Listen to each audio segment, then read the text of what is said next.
Welcome to Pensacola City Council. Our first order of business here will be to ask the Reverend Dr. Warren H. Davis of Jehovah Lutheran Church to lead us in prayer. Thank you, Dr. Davis. Thank you, Mr. Chairman. May we bow our heads for prayer. Lord God, Heavenly Father, we come before you this evening, recognizing that you are our God, and with all of your goodness and mercy, we give you thanks. But God, also we come as a hurting community this evening for many of those that we are not aware, but a few just we might think of today. We think of the two young girls who were caught in the fire in our community. We pray for them and their families. At the same time, oh God, we pray for the firefighters and the law enforcement people who are involved with that, and especially their family and community. Also, God, we think about the hurting families in Mobile, just as that loved one, Officer Green, in terms of his death and all that transpired there. We pray for that family. And while we pray for them, we also pray for our community, giving you thanks for our law enforcement community as well, who put their lives on the line. Well, God, we are a community of people bound together under you, so we give you thanks for that and ask your blessings upon us. We come before you in thankfulness for the blessings that you have given us. We remember the basis of health and thirst and daily food, and while we know that all of us are not the same, we pray that the bounty that you have provided for us as a people, as a nation, and also as a community might find itself in the lives of those who have not, through the wisdom, the sharing, and planning and decisions of those who have, that it might find itself in the lives of others. As a city and a community, oh God, we ask that you would bless our leaders, give them insight and wisdom to make decisions that are pleasing to you. Save us from violence, from discord, from confusion, arrogance, and evil. Support us in defending our liberties.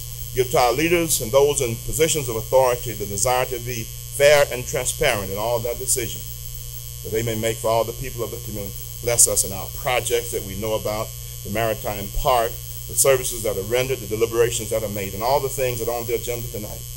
Lord, keep our nation under your care. Bless our president, his family, our Congress, and courts, and all of those. Bless all of our leaders that they might make wise decisions for the good of all people everywhere. Bless our city, bless our council staff, our workers, and all those involved. Bless all of us. In Jesus' name we pray. Amen. Amen. Thank you, Dr. Davis. Now the Pledge of Allegiance be led by Councilman. I pledge allegiance to the flag of the United States of America and to the republic for which it stands, one nation, under God, indivisible, with liberty and justice for all. Thank you. Hey, Brian. I've not heard from Mr. Johnson, so I'm sure he will be here later tonight. Before we get into our open forum, I'd like to recognize the 2012 Leadership Pensacola youth class. They are attending the meeting this evening to learn about Pensacola city government. Members of Youth Leadership Pensacola are high school sophomores and juniors who applied and were accepted to participate in the school year curriculum of education and volunteer programs around the Pensacola area. Besides being active in their respective school clubs, governments, and athletics, they've added Youth Leap to their heavy schedules. Through their Youth Leap experience, these students are a step ahead of their peers and poised to continue the positive momentum of the greater Pensacola area. The program is organized and sponsored by Leadership Pensacola alumni. It's administered by Chain Reaction. And class would stand and be recognized, please.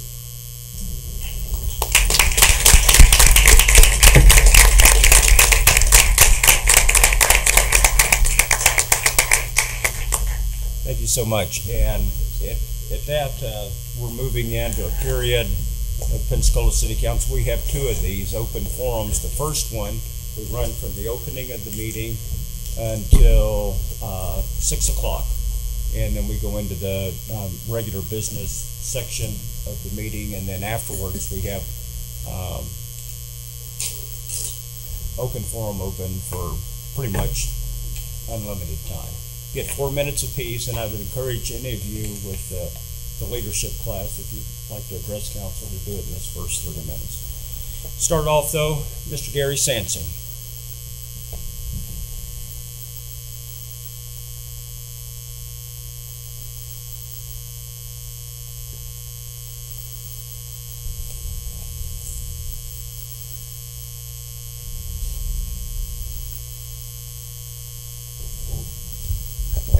Gary Sampson, 1517 East Jackson, citizen of the county. First off, I want to thank the city councils of the past for allowing some of the longest and largest demonstrations in the history. I mean, I'm talking not only history of the city and the county, but the nation. Things like now march against the invasion of Iraq, putting up with some of us standing on palafox in front of the courthouse, just trying to bring these things to your attention. And I think the results are in the invasion of Iraq. We found no weapons of mass destruction. It was a big cell. I mean, if you watch, I mean, we just can't watch local, what's happening local. But when we're out there, we're trying to make you aware. And one of the things I left you, Sam, last week as president was an article on something I've been trying to educate you people on for a long time. Please get it and read it. Now what is really upsetting me tonight is I hear very, very ugly rumors that again we're trying to deny the right to protest on public areas. I'm referring to in front of the post office.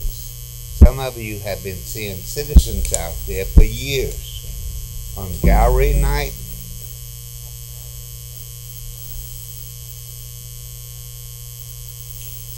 This is our right as citizens to protest. Now, I don't like to hear these ugly rumors, and you might as well start thinking about cutting it at the bud, because you don't want to definitely go there. And just remember our Bill of Rights, you know what I'm saying, and all of you, and think twice before you take a vote on anything to harm that. And believe me, when I say protest against the war, I have waved and shown the flag in many areas. But unjust wars are not necessary. And now we're being talked about Iran and Syria. I don't know. I wish, we don't even have relations with either of them countries. You can't even sit down and talk with them. It's unbelievable. Anyway, you got to talk. War is not the answer. Thank you. Thank you, sir. Ms. Dixie Mize.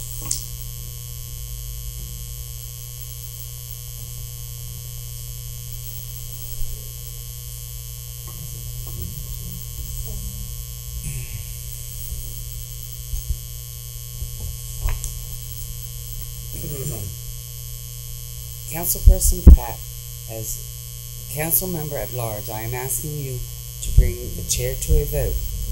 I would like to reserve the rest of my time for another speaker. Thank you. And Martin Mueller.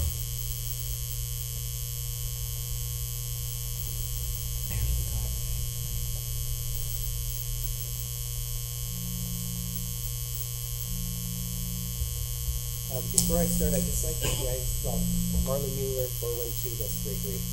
I'd like you guys to know that I'm part of the Occupy movement, and Occupy is a focus, it's an awareness and education movement. It's not actually a political movement. It's not we're not out trying to fix homelessness. We're not out trying to change the government. We're not trying to do anything but make people aware that something's going on in their government, that to educate them, ourselves, and our government, and to hopefully reap the fruits of change. With that said, President Hall and council persons, I've been coming to these council meetings regularly for about 3 months now. Twice before, I've asked President Hall to step down from the president's seat and for the council to bring the chair to a vote. My focus has been on President Hall's hard-handed manner when it comes to what he considers the public's First Amendment rights. But after speaking with more citizens of Pensacola who watch or listen to these committee meetings, it's become obvious that I've been myopic in my concerns and ignorant of Mr. Hall's standing in the community. It's obvious when listening to people speak about Mr. Hall that they appreciate his past service to our country, his service to this city, as well as service to the community.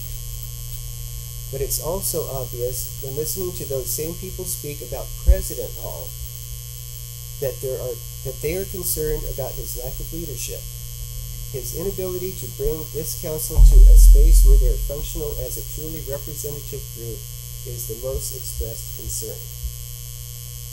Since I've been and am now still concerned about President Hall's actions concerning our First Amendment rights, I'll be asking President Hall to step down as president. Will you be stepping down at this time? No. Thank you. Council persons, I expect that all of you have spent some time recently contemplating the functionality of this council, thinking about where you've been in the last year and where you're going in the future. It's obvious that where you're going will be no different than where you've been without change. It's my belief that for a successful future, you all should look at a change in leadership. Let me give you a few reasons why I believe this to be true. 1, your present leadership lacks the understanding of how a representative organization works. This can be seen in where this council is at today. 2, the same leadership does not or will not follow through on issues important to this council. And as evidence of this, I would say the hiring of staff, which has gone on, has been dragged on for almost a year. And the answer to this was, oops, my bad. Number 3, this leadership does not or will not follow through on issues important to individual council members and the public. A good for instance on this would be his promise to put environmental issues brought by Councilperson Myers onto the next council agenda and then not appearing. 4, this same leadership allows as well as participates in talking down or browbeating speakers with personal opinion when they don't agree with what the person is saying. And this can be evidenced almost every time Ms. Dubuchon speaks before this council. 5, and lastly but not exhaustively, our present leadership allows horseplay during council meetings. This was apparent to all when at the last meeting of the whole, Councilperson Johnson distracted members of this council as well as members of the public by snapping pictures of the audience with his phone. Now, Councilmember Johnson, I'm calling your actions horseplay in the context of poor management of this council. I'm hoping there was nothing more sinister in your actions. Without concerning yourselves with any First Amendment issues... Mr. Mueller, your time is up. You can speak at the next open forum.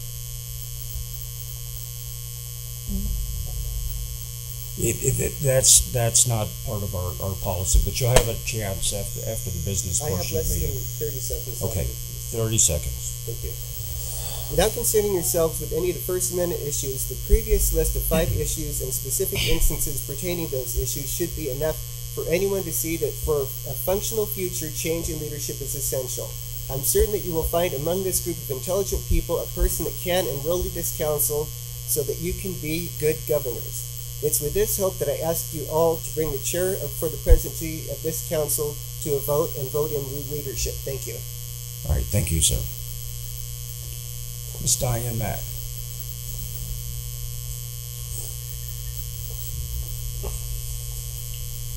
Good evening, Mr. President, council members.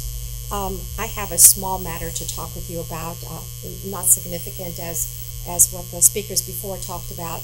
I would like to point out to you what I believe may be a flaw in your purchasing ordinance. I know it's minor, but it's important. But before I do that, let me tell you a little bit about your new city advertising agency, because it was in my researches regarding this agency that I came upon the apparent flaw.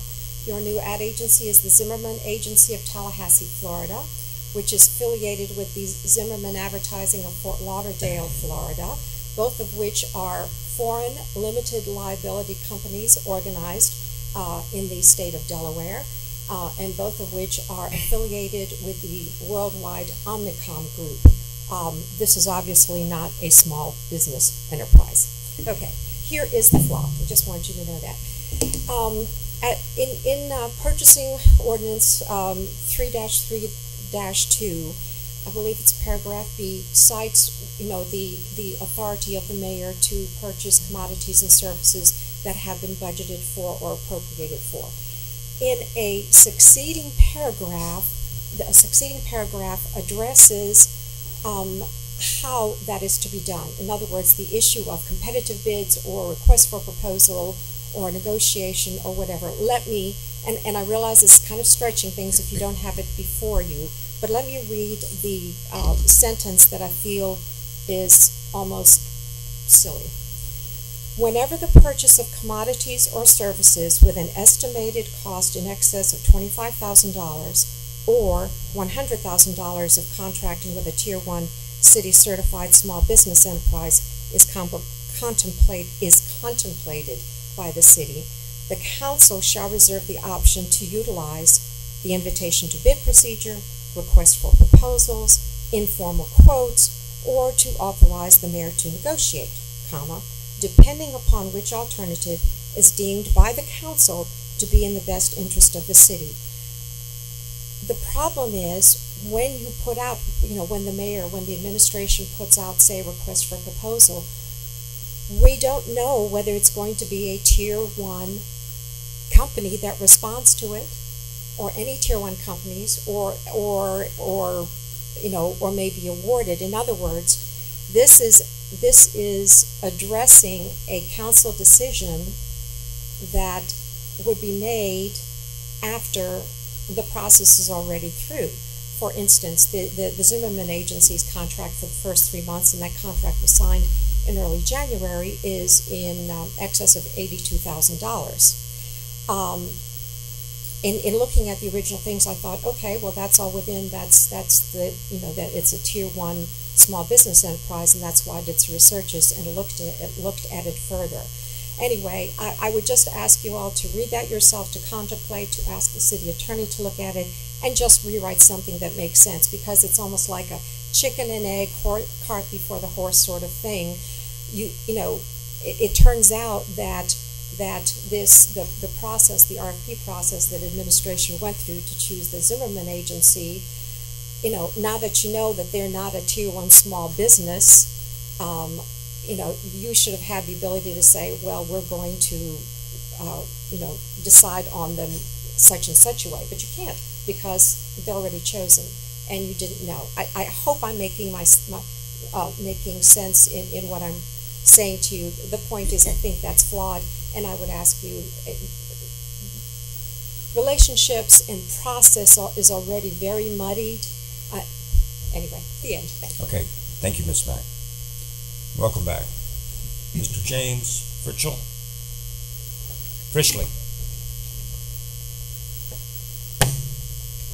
Thank you, Council President and City Council.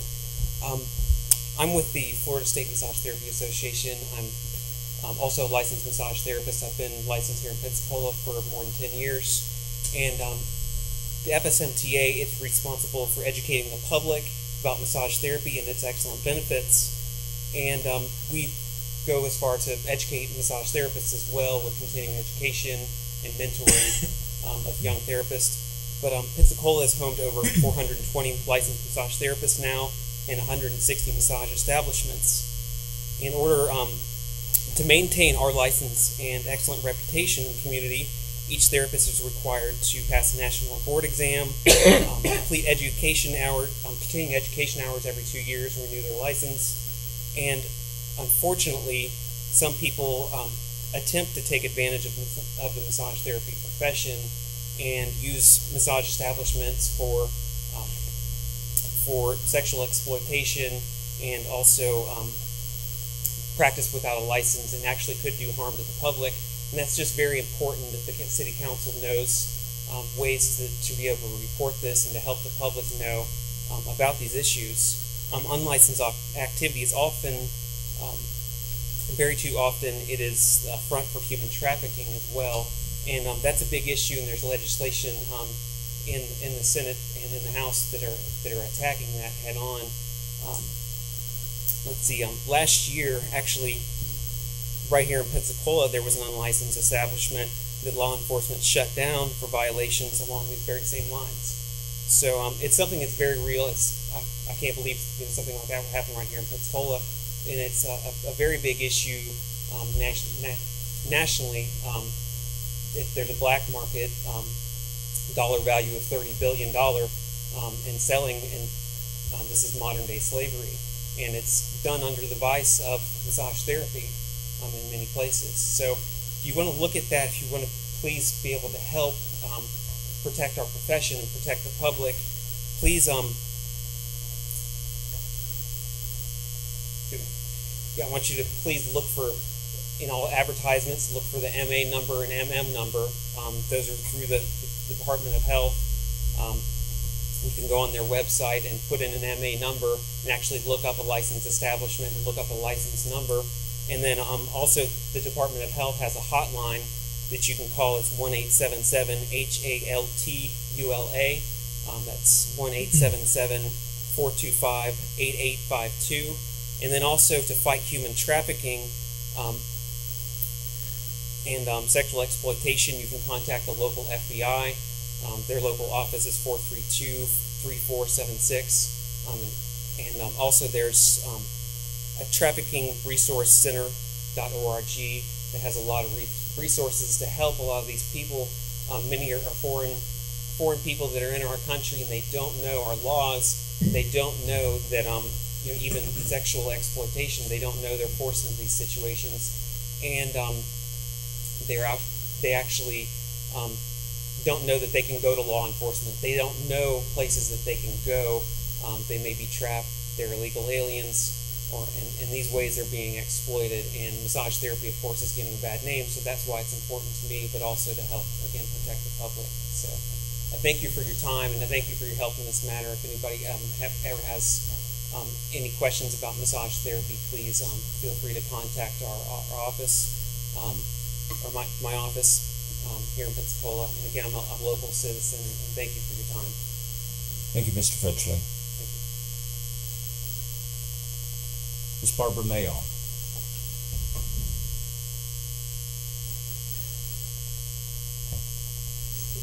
Thank you, Mr. President, Council, and staff. I'm Barbara Mayo, 3011 Windermere, Pensacola 32503.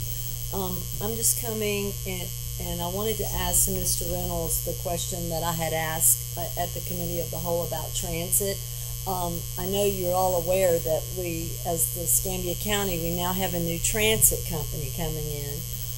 So Veolia will no longer be the management company. So hopefully we're moving forward and positive in our community and with a better outlook on our transit system.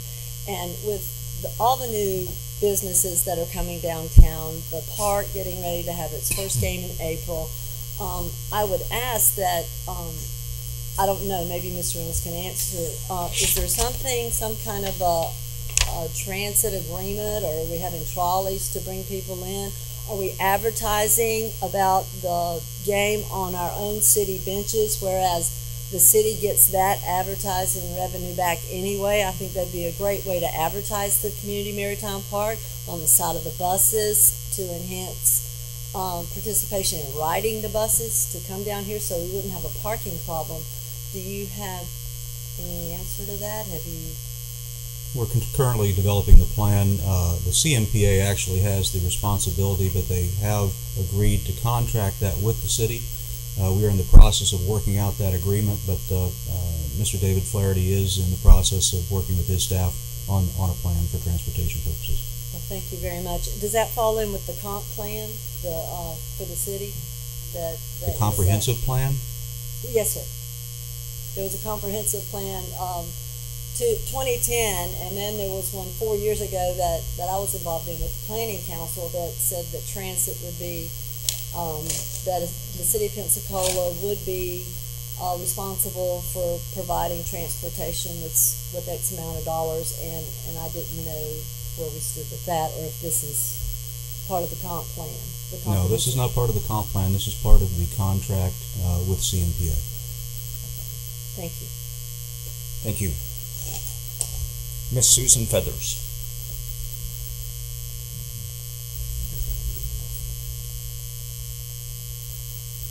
President Hall and members of the council, I'm representing Sustainable Gulf Coast, who presented a proposal to you all last month for a sustainability plan, and I'm just doing an update on grants, and wanted to invite you and the public to attend a lecture series that we're sponsoring. It will happen on Valentine's Day night at the Bayview Senior Center at 7 p.m.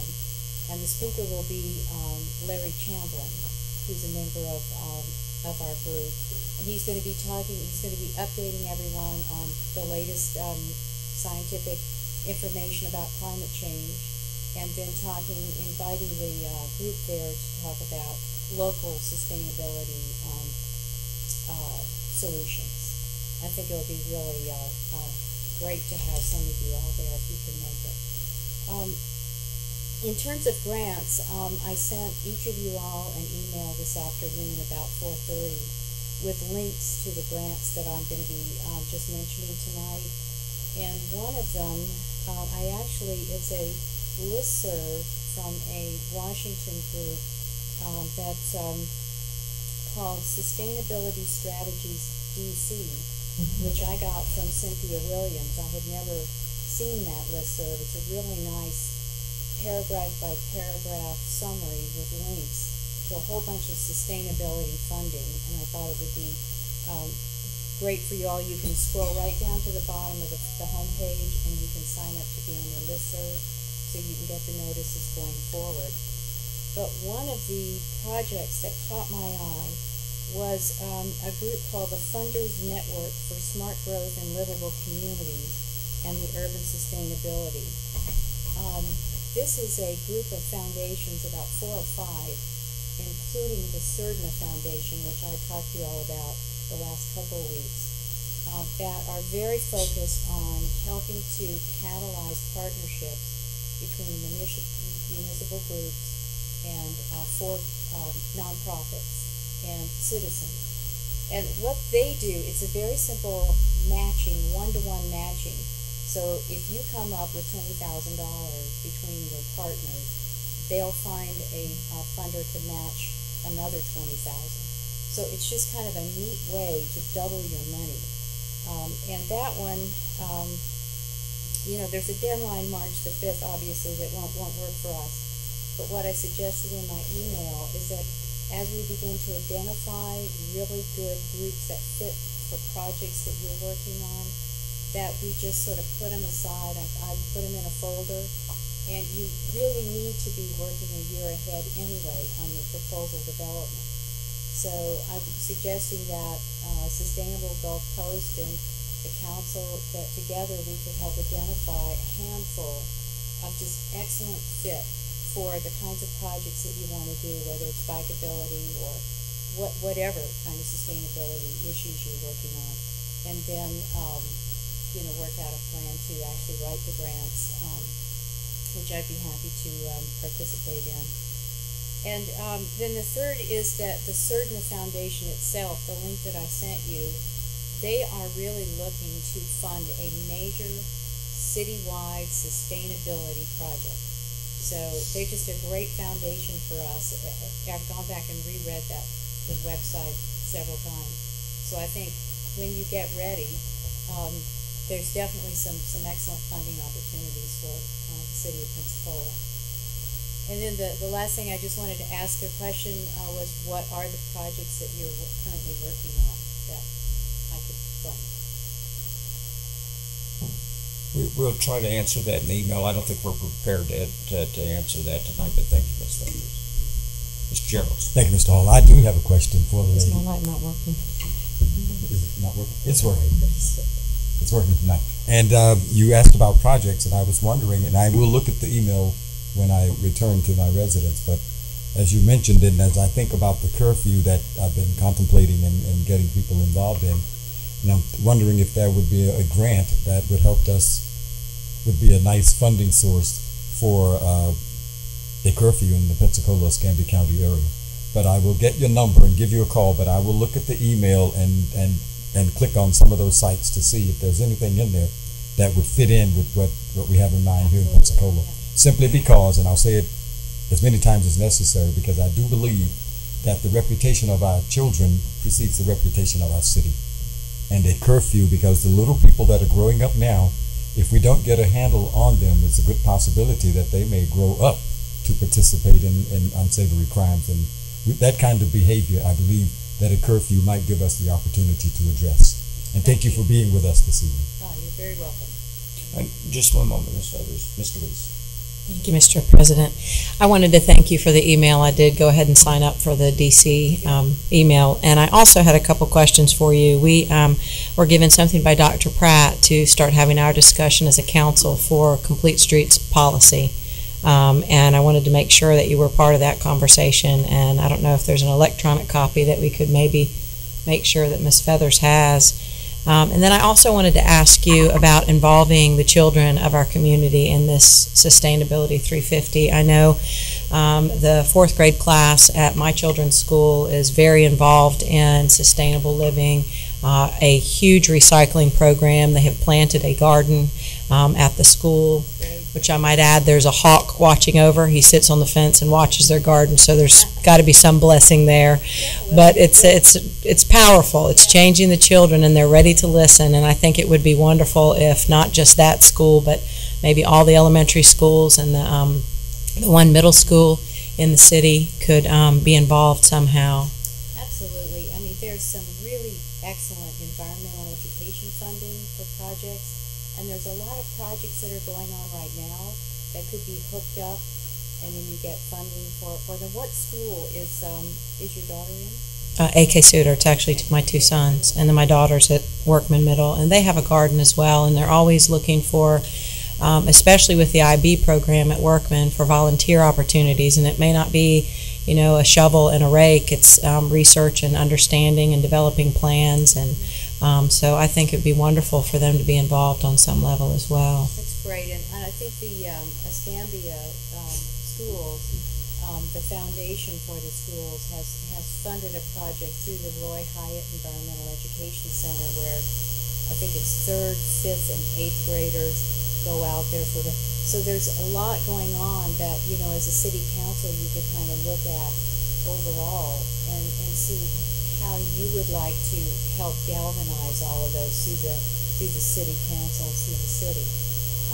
And I'd be happy to participate in that. And I'll just email you back, and we'll try to work on that a little bit further. But thank you for your efforts. Streets, I think Sustainable Gulf Coast is very involved and is very knowledgeable. I'm not personally. I did go in and look at some of the Complete Street language today. But I know that Megan Pratt has already been working with some members of Sustainable Gulf Coast. And I was just going to fill in that they're meeting this Saturday, and I had spoken with Christian Ragley, and he was going to have me bring them the information since their presentations would have started kicking things forward. Right. And I think the Certain Mr. Foundation. President. It's Ms. Feathers? Yes. Yeah. Obviously, I'm the city attorney. Would you just include me on that email? And because I'd like to talk to you about a couple of ideas I have too. Excellent. Please. Okay. All right, thanks. Thank you. You're very welcome. Thank you. Okay, that moves us into awards and presentations. Mr. Dave Flaherty is going to be doing the community volunteer presentation. Oh, yes, sir. Thank you. I just wanted, Ms. Mack, would you be so kind as to share with me the paper of that issue that you discussed with it? I'd like to see it. Thank you. Okay, thank you. Well, first of all, we need to approve the minutes. Move And the so, approval. Move to approve. Second. Motion, second. Any corrections, deletions? Please vote. Have to vote. Okay. That indicates that we're all present here. That passes unanimously. Oh. Do you have something else, John? No. Is that just it? Okay, that's it. Community volunteer presentation. Tonight we'd like to recognize the Alpha Psi Omega fraternity of the University of West Florida for their participation in the second annual Halloween egg hunt. Sponsored by the Neighborhood Services Department, the Alpha Psi Omega chapter is the American National Theater Honor Society fraternity. Mr. Flaherty. Thank you, and members of the council. We're going to do it a little different tonight. We're going to actually invite the representative of the group to come up and do the presentation. I'm very excited about having her do that. Jessica, can you go?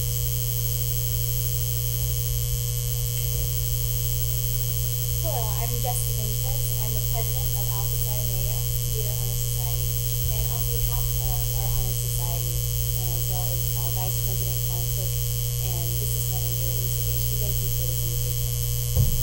We had the privilege of being asked by Jeff Coleman with Parks and Recreation to help out with this wonderful Halloween egg hunt, which we really enjoyed doing.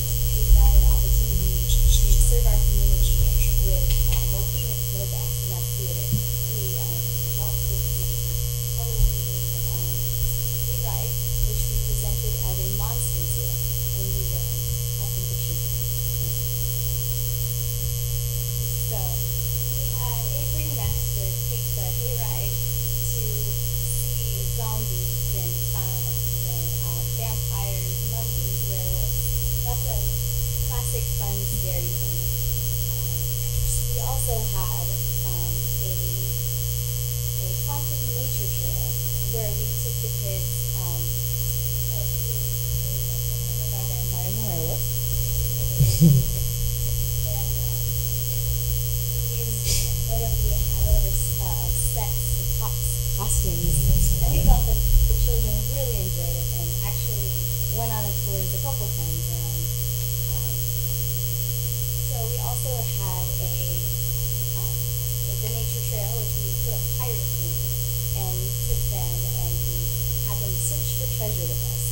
And not successfully, because they had to run out and get there alive. That's what we presented to them. So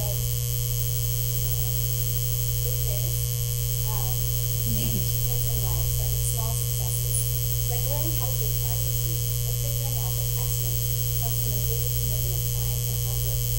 Florida's parks give children a chance to learn those life lessons, to experience successes early, and to dream big. Parks build future leaders by giving youth the opportunity to lead. Personal achievement, it starts in the parks. Thank you very much. Thank you.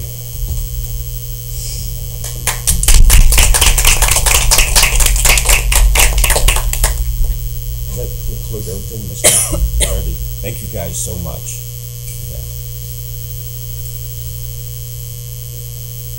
Moves us to public hearings. The first one is request to vacate right-of-way 721 East Gregory Street.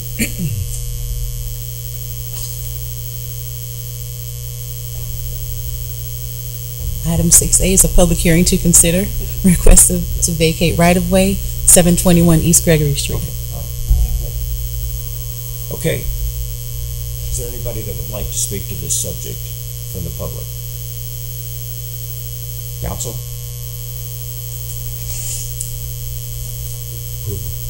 Second. Motion, second. All in favor? Please vote.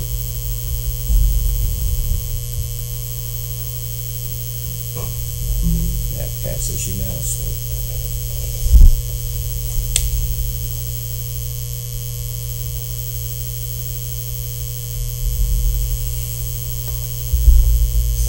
Are we good to go, sir? Yes, sir. Okay. Next public hearing is evaluation and appraisal report based amendment to the city zoning map for future Commerce Park.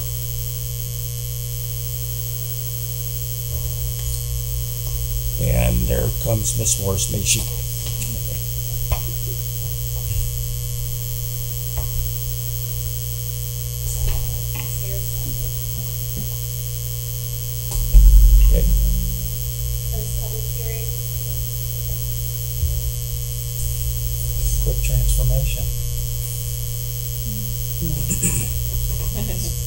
air-based amendments. Apparently, we just started construction work.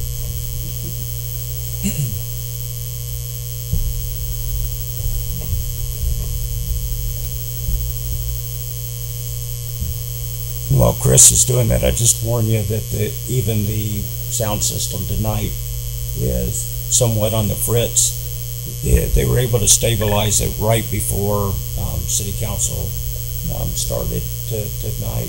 It may be, if it goes out of whack again, that we'll have to turn off the sound system internally here inside the chambers in order so that there's not too much distortion going out on the web or broadcast.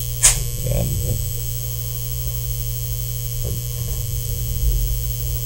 yes, that we need the next one up. Yes. We've done this one already. Yes. The next one is a year-based zoning map amendment. This is the Scandia treating site. We've already gone through the future land use map amendment process in last year in the comp plan update series that we did. And Cynthia Williams gave you a presentation on the Escambia treating site and the progress and the future plans for that property on Monday at the committee of the whole meeting. This particular amendment is taking this section of property that's shown, it's not showing up very well as usual, but it's shaded right here. It is taking that from a 1 and 2 family residential zoning category to a light industrial category, which is conducive to the future plans for the property. As Cynthia described to you on Monday, this is the future master plan for development of the property. Here's some photographs that we have. This is Hickory Street looking south. And this is Hickory Street looking to the west towards Palafox for this particular piece of property. As I said, we've already completed the future land use map amendment. So this is the follow-up, basically house cleaning to get the zoning in conformity with the future land use map. Is that it? That's it.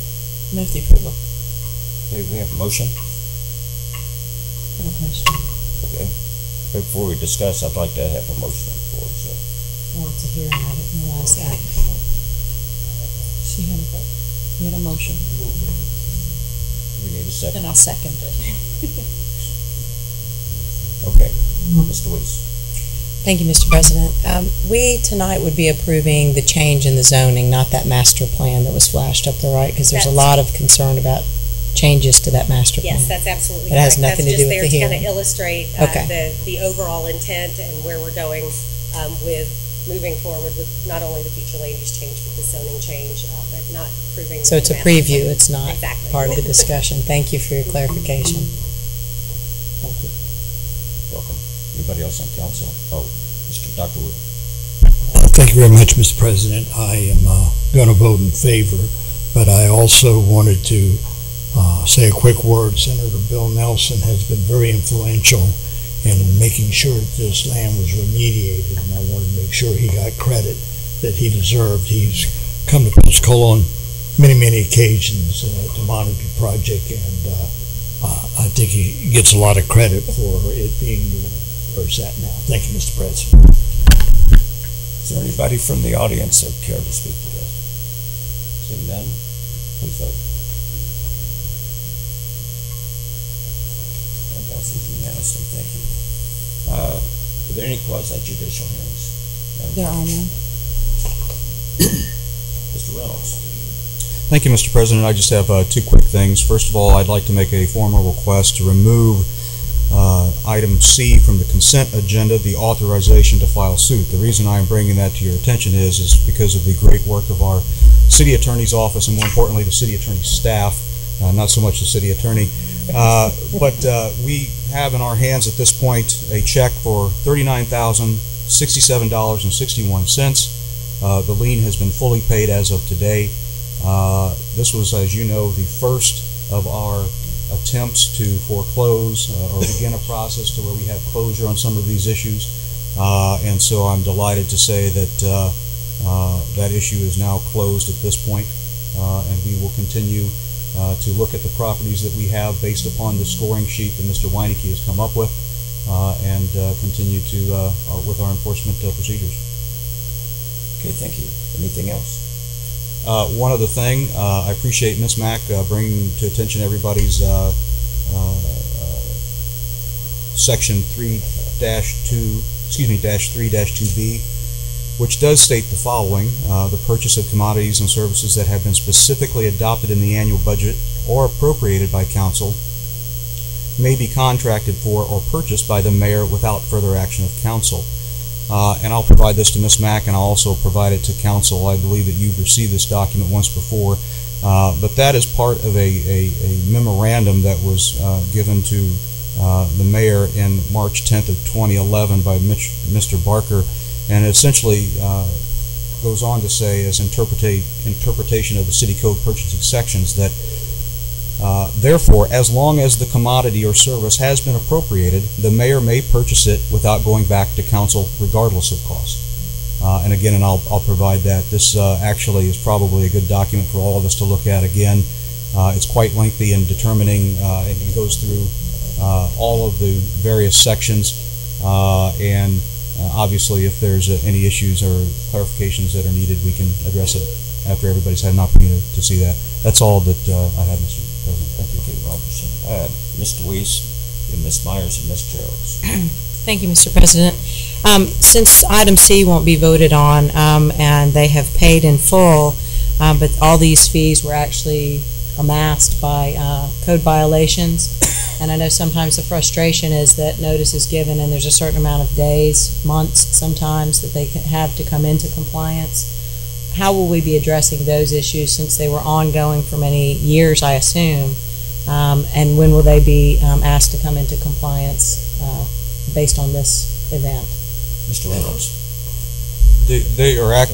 They're actually in compliance at this point, sir. Mr. President, I just sort of, I know it's a small little bending of the rules, but we can move on here in a minute.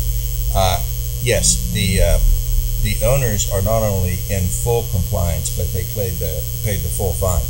And what I wanted to do was take this opportunity to, I don't know what the word is, I guess acknowledge the two women in my office, because they say that behind every successful man there's a successful woman. I have two, Attorney Stephanie Tillery, who's really the brains behind this whole procedure, and Janet Madison, who keeps the bull from breaking too much china. So you should be aware that you have two employees there who are very valuable, hardworking, dedicated employees of the city. I'm blessed to be able to work with, and they're a real credit. So sometimes we don't acknowledge other people, and they certainly deserve the credit for this. So I thank them. Thank you, sir. Mr. Weiss, is that it? Yes, thank you. Ms. Myers. Yes, I just wanted to ask Mr. Reynolds, are you going to be sending that document to us by an email attachment? Absolutely, ma'am. I can certainly do that. Okay. I'll do it first thing tomorrow. Thank you. Yeah. Mr. Geralds. Thank you, Mr. President.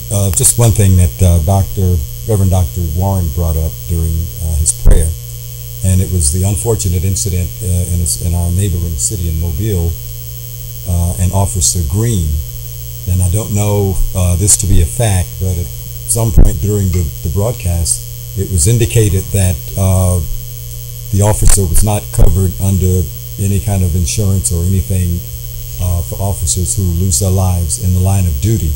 And I was wondering whether or not those city employees that we have that are either in, I guess, in hazardous positions, fire and police, or if they're covered under their employment situation for a loss of life in the line of duty, and just where we stand on that. And if you don't have a report on it tonight, you don't have to give it to me tonight, but at some point in the near future, just to reassure not only the citizens, but the members of council that our officers are appropriately covered when it comes to those kinds of events.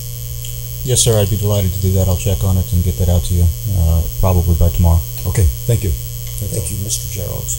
Moves us to council communications. Mr. Weiss. Thank you, Mr. President. I just wanted to share with my fellow council members and the citizens here tonight, and also the ones watching, an event that I attended this week in Tallahassee. And it is sponsored by the Florida Chamber, and I'll hold this up so citizens can see. and also council members. It's the third year of this, and it's called International Days. And it's scheduled during legislative session on purpose, and it helps bring together all of the public-private partnerships and a lot of the associations that are involved with international trade to stress the importance to Governor Scott and his administration, and also all the legislators in Tallahassee. The governor spoke. Good news, Florida is growing. That's exciting. When other states are in terrible shape, we actually had growth. I think it's the weather. We all know that helps us compete, and then we do not have an income tax. And the only other state, I believe, is Texas that does not have income tax. Some of the speakers that came and spoke were the representative, I don't know what else his title would be, that runs the Panama Canal, and talked about that expansion and how that will impact Florida as well. And what was exciting to hear is the governor's support for the 15 seaports in our state, that there is 5 times more funding for the seaports in our state than ever before, and that is unprecedented. We have 15 opportunities to bring in and export goods through those 15 ports, where the states all around us only have one: Savannah in Georgia, Charleston in South Carolina, and Mobile for Alabama. And then Mississippi has Port of Gulfport. So we have 15 different opportunities. And also some of the people that were there, the Florida Ports Council was there, obviously, and then many different organizations came, and one that I wanted to share with the citizens is Viva 500, and it is the celebration of 500 years of Spanish history in Florida, from when Ponce de Leon found our shores. He was exploring for a fountain of youth where all the old men could become young. But he found Florida, so I wanted to get the citizens involved on any level that you'd like to get involved. Just go to FLA500.com, and there'll be several celebrations all around the state next year. It's celebrating heritage and our arts and all of our history. And another thing that was exciting is the Florida Chamber Foundation. You may have heard of Florida Scorecard. I know some on council. I brought that up during the Pensacola's Promise discussion about being able to analyze your fiscal health very easily. And if you look online at the Florida Scorecard, just Google that. It's set up like a dashboard on a car or a very simple airplane, and it shows you in one glance the health of your state. And a lot of states, a lot of cities within the state are getting on board with this because there's such value to the information just from the citizens that are using our services and are part of our community. I know I've had some conversations with Mr. Reynolds about that, that data is the key to making good decisions. So if you want to get involved in that on any level, you can look at the Florida Chamber Foundation website or just Google Florida Scorecard. And there is their annual forum in October in Orlando, if anyone wanted to visit that. So some exciting things happening around our state, and I'm very proud to have gone. And I have some artifacts that I'll be happy to share with anyone after the meeting if you'd like to take a look at what's going on around your beautiful state. Thank you. Thank you. Ms. Myers. Yes, thank you, Mr. President.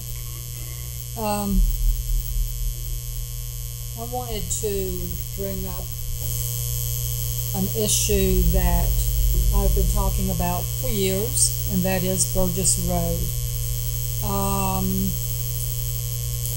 We, the community that use Burgess Road,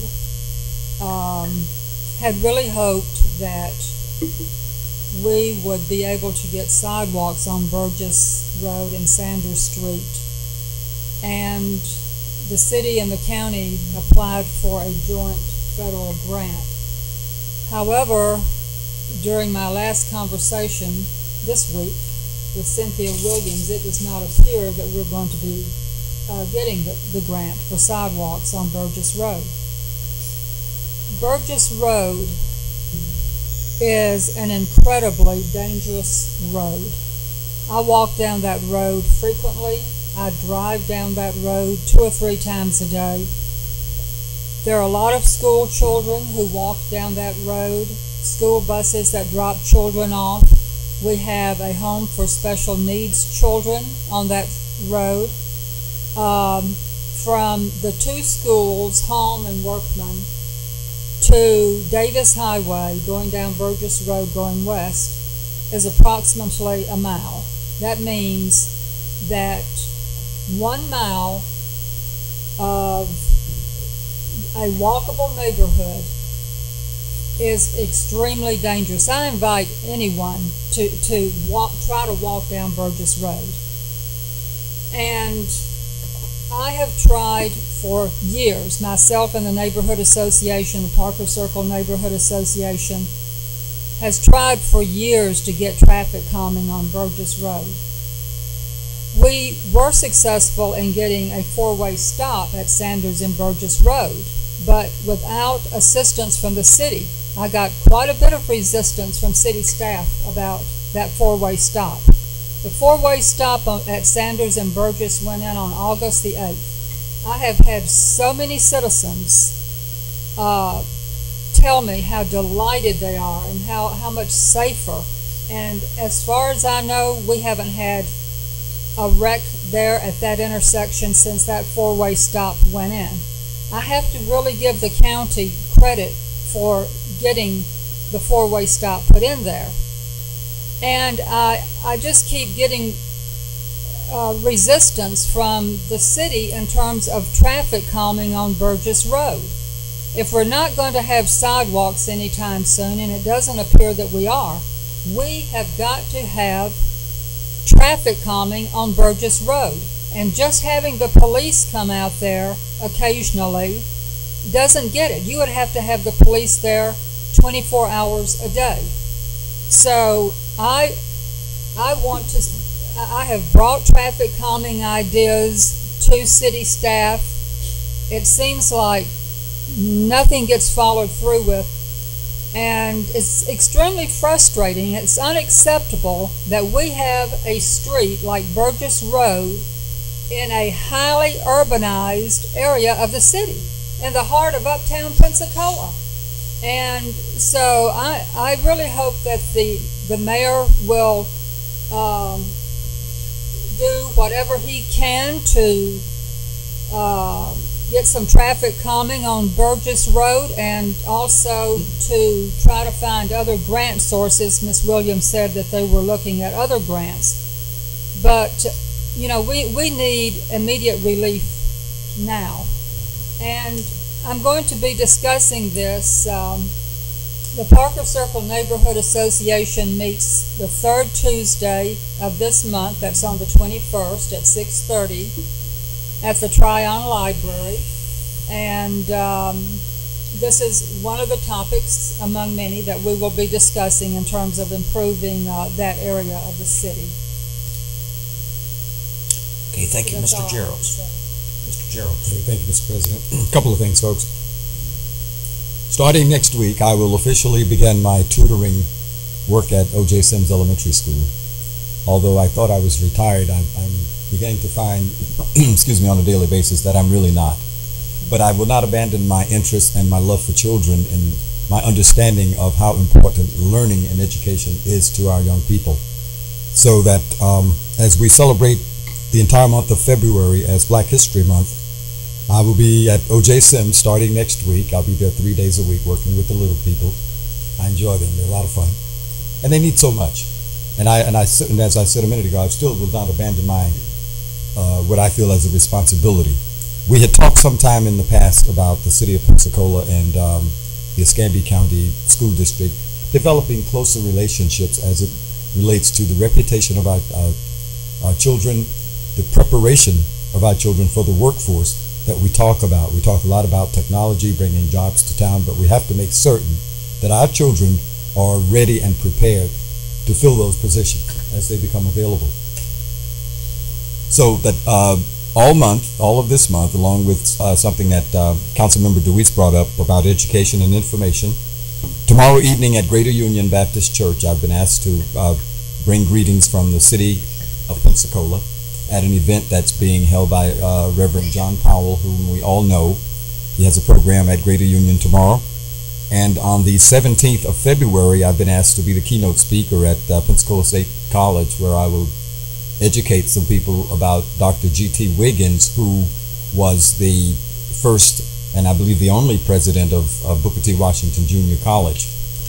And this is one of those situations where the comments and the words that I will bring to the public will not be from a history book. I actually knew Dr. Wiggins, talked to him on many occasions. And I'll never forget one of the last conversations we had when the merging of PJC and Booker T. Washington Junior College merged. And he was telling me one day that segregation and racism had become too expensive. And the state of Florida, Tallahassee, realized it would be cheaper and wiser to merge those facilities and educate. I mean, education is education. So there was really no need to separate it. Just put them all in the classroom and teach them.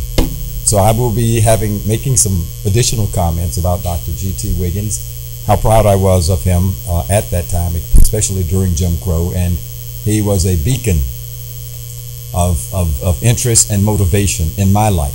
And I am happy to have been asked to render some words on his behalf. And that is all for now. Thank you. Okay, Mr. Geralds, thank you. Madam Clerk, any petitions? No, sir. Okay, it moves us to the consent agenda. I'm going to read all three of them off, and I'd like the motion to include. Wasn't item C removed? Yes, but because we'd already voted. Okay. It's on there. I was going to ask the motion include removing item C. Okay. Thank you, Madam President. Okay. First item is resolution requesting Amtrak to restore Sunset Limited passenger rail service in Florida. Second item is request for a license to use right-of-way, Sinicite Neighborhood Association. And item C is authorization to file suit. Move the approval with Second. removal of C. Sure. Second. Motion and second. Discussion. Please vote. Dr. Wu? And that passes unanimously. Thank you. In Committee of the Whole report, we have one item, award of contract for A&E services with DAG Architects for Woodland Heights and Legion Field Resource Centers.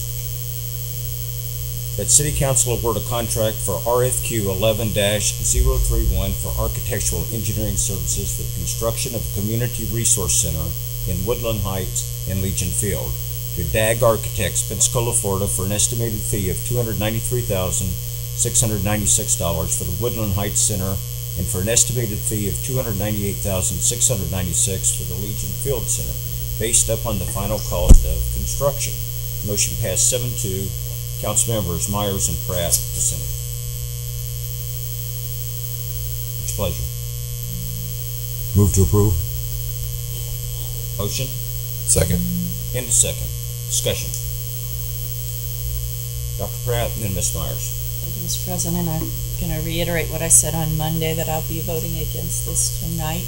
I am concerned about I thought that by combining the two centers, we would be able to come up with a plan that could be used somewhat for both centers, and which would result in cost savings. However, this project, the percentage cost is about 10%, whereas other centers that we've done recently, the library and Sanders Beach, were both around 7%. And I think that it's a mistake to have not negotiated a better price for the citizens of Pensacola, and that we could have used that price differential for better amenities within the center.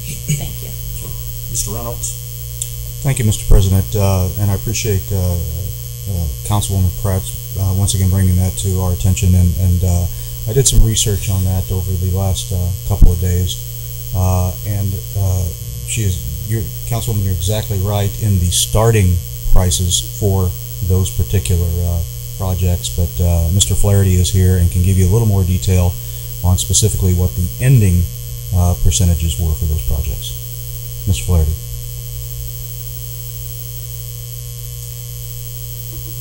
Thank you. Council, the Sanders Beach is the one that I'm prepared to speak to tonight in comparison. And I received this information from the engineering department, and I'll do my best to present it.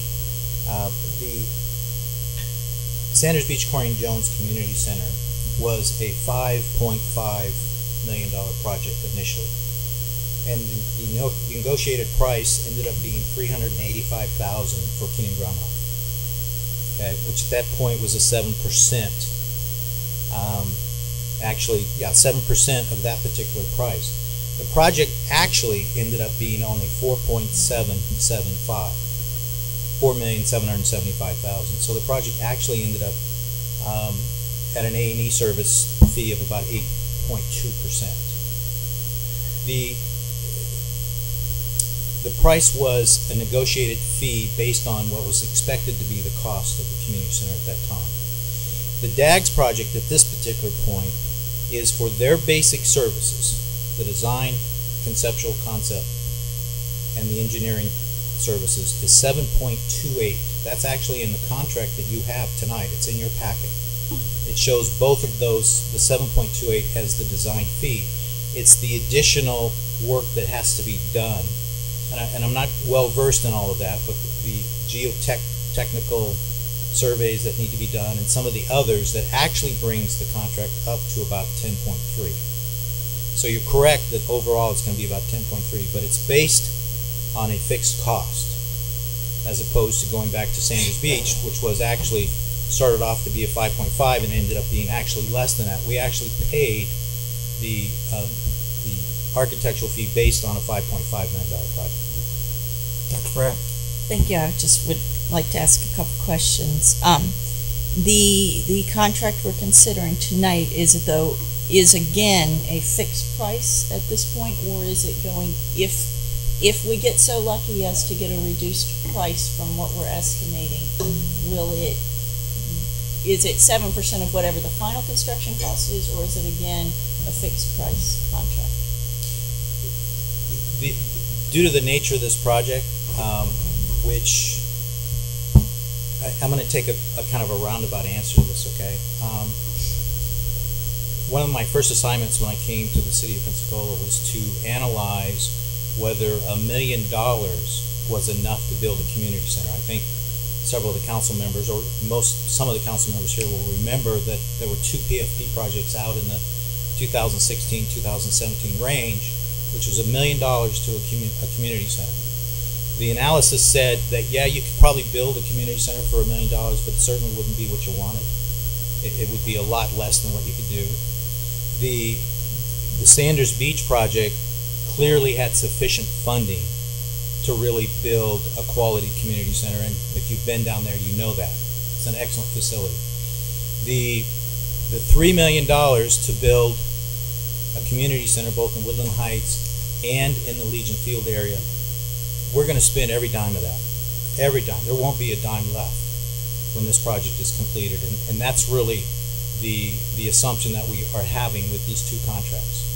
And it's really based on the fixed price of $3 million and then backing out all the things that we have to, the FF&E and the contingency. So all of that money is going to get spent. I guess, though, my question is more, when we negotiated for Sanders Beach, we negotiated in good faith. They calculated 7% of the $5.5 million, and then we just got lucky that our price came down, which made it look like their price went up. But we could, in a wonderful rosy scenario, be that lucky again, and then it would look like their price has even gone up further. And so I don't know that it's fair to say that we should compare the later price to the starting price of this, because we don't know what might happen in upcoming times. It could be that we get this design, and then the gods of community centers, we get another $500,000, and then their price looks even better. So I would think that it's more fair to look at the starting price. And then let me ask, with the Sanders Beach price, I understood that included all of the engineering, the geotechnical, the mechanical, electrical, plumbing, engineering part. That was what I understood when I read those contracts. That's correct. That it was already included. So this price, the 7% that you commented on that DAG is charging, then they add in another percentage. Now, there's also the lead certification that Sanders Beach didn't get. I understand there's that differential. But some of those other numbers were included in the 7% that Sanders Beach cost, whereas this is an additional cost. And so while the numbers aren't quite as dramatic, I still think that even 10% to 8.2%, as you said, would be a considerable saving in real money for the citizens. Thank you. Is that it? That's it. Ms. Myers and Mr. Spencer.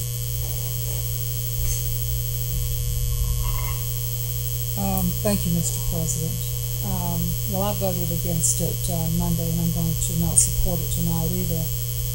I wanted to bring to council's attention an email that I received, and I assume that the rest of you, I don't know if you read it, but it was sent to you from Danny Grunhofer regarding the work that his firm had already done on designing a prototype for the two community centers, Legion Field and the one at Woodland Heights.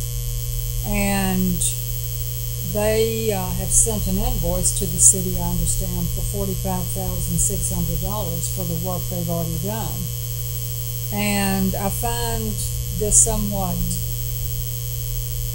disturbing that, according to Mr. Grunhofer, that had the city followed the recommendations or the process that they thought was in place for a prototype for both centers, that we would be possibly saving $200,000 and possibly up to $300,000. So I'm really concerned about this. I didn't support it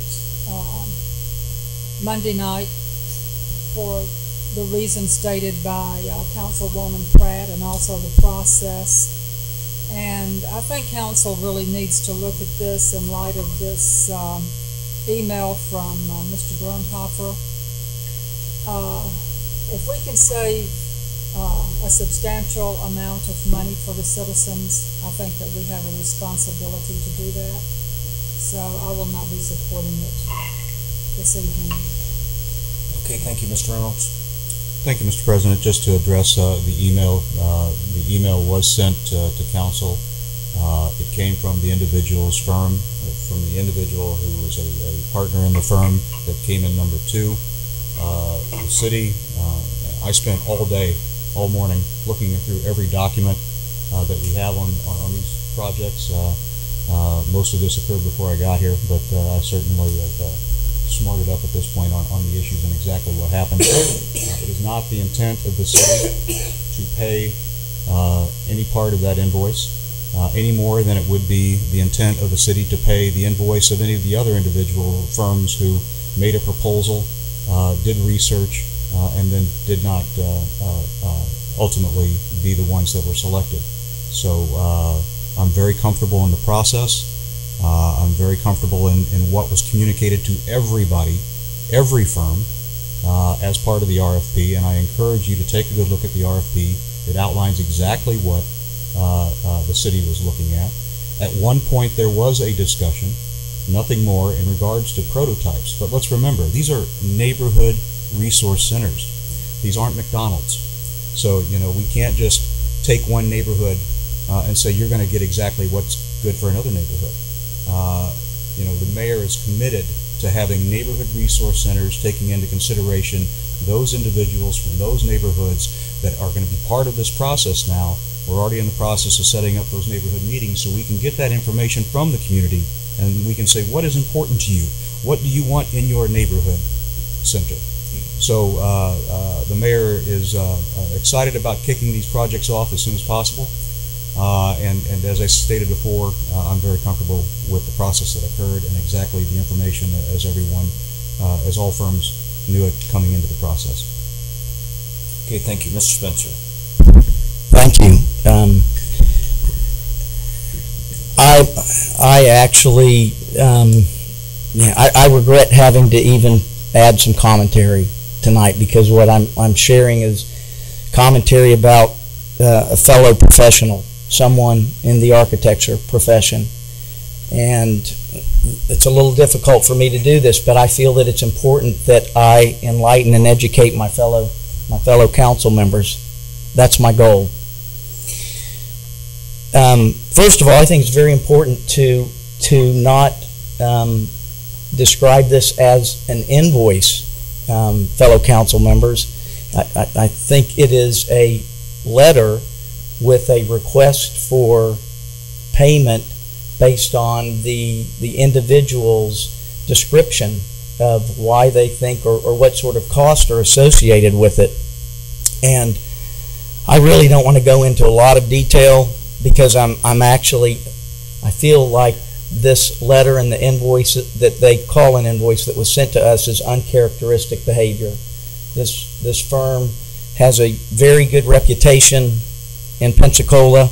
The city itself has paid them more than $590,000 since 2005 in services. They're known for excellent design, as is DAG Architects. But there's several things that jumped off the page, but please follow me. And that is the charges that they are representing. I'm not going to break down all $45,000, but to represent that they are due money for responding to RFPs, for requests for proposals, in 3 separate incidents, totaling more than 22,000, I think 22,200. That is something that I've never seen before. All of us that are architects, I imagine other professional service firms, we've got audience members, people that own advertising agencies may know, you put on what's called your best dog and pony show. It is your chance to get the client, in this case the city of Pensacola, through a selection process to determine, you know what, that's the horse I'm betting on. Never have I, as an architect, in more than 20 years, had the luxury or good fortune to be compensated for all of the preparation, the production, the publication, even the travel. If I'm talking to an out-of-state client, that's never reimbursed. It's sort of the sad cost of doing business for many of us in the profession that is art related. It seems to be prevalent in our profession in architecture. So I was very disappointed to see that they would use my friends in the profession would use that as in some way to steer your decision. Again, I'm disappointed. Just to add a little humor to it, it would be like someone that was trying to win the beauty pageant, and she didn't win, so now she's sending in an invoice for her bathing suit and stiletto heels and the training that she paid for, physical training to win the swimsuit competition. But you just don't do it. And also I want to point out, because previously we heard Councilwoman Pratt said we don't need to build a Taj Mahal here, and advocating the prototype. And well, these are 2 distinctly different neighborhoods. One which is showing through programming and through interviews that the Woodland Heights Center is very much more of a cultural center. It looks like it will be more of a cultural resource center based on what the neighborhood needs and desires are. Whereas Legion Fields is most definitely more athletic oriented. 2 different type facilities. And no, these people don't deserve Taj Mahals. None of us deserve Taj Mahals. But what they do deserve is a well-designed, custom complex that meets the long overdue needs of these neighborhoods. I'll stop right there, and if Mr. Flaherty or Mr. Reynolds, anyone else wants to speak, Mr. Weiss. Thank you, Mr. President, and I thank Councilman Spencer for clarification and his effort to try to explain what's going on. And I think this statement of uncharacteristic, I've actually heard that one before too. What I'm a little concerned about here, and I voted for this on Monday, but when this email came through, is that it seems like a colossal miscommunication. If someone is so out of character to be this upset about something, then they understood a situation to be quite different than it was. You know, the email explains the prototype and the meetings that had happened, and I may not understand completely, because I understood on Monday when Councilman Spencer spoke about this issue that he appeared from statements to be deeply involved in this process, whether the selection process or helping to advise. And I'm not clear on that, and I would like some clarification on who the selection committee was and what criteria they used. I know I sat on the 5-year engineering criteria, that process, and it's public information, and the whole selection process is very well documented. So I think that's been called into question here as to what it sounds like there was two different, the process was put out in one format for a prototype, and then it was changed and a new RFP was issued, and that sounds like it was confusing to some of the people that actually participated in the bid. And I know these are a lot of questions that probably can't be answered tonight, and this email, I just had one chance to read through it one time, so I don't know if some clarification can be given from staff, Mr. President, or if Councilman Spencer, I don't mean to direct question him or put him on the spot, but if I could understand better the comments from Monday's meeting to understand what was being shared. Well, I do have both the city manager and Mr. Spencer's light on. I do want to talk about the process a little bit. I would say that at best it was a little clumsy, and you can't really point the finger at any one direction. There had been some understandings, and part of this goes back to our new form of government and trying to reinvent the way that we do business here at City Hall. I think it was very, very well intentioned. I think there was some miscommunication, and it ended up into the third process.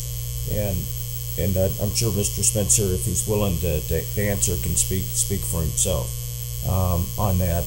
I was a little uncomfortable with how things kept changing as we went along. I don't think there was any ill intent there. It was just perhaps poor communication or poor execution, or just some dumb bad luck on it, but I don't think there was anything evil.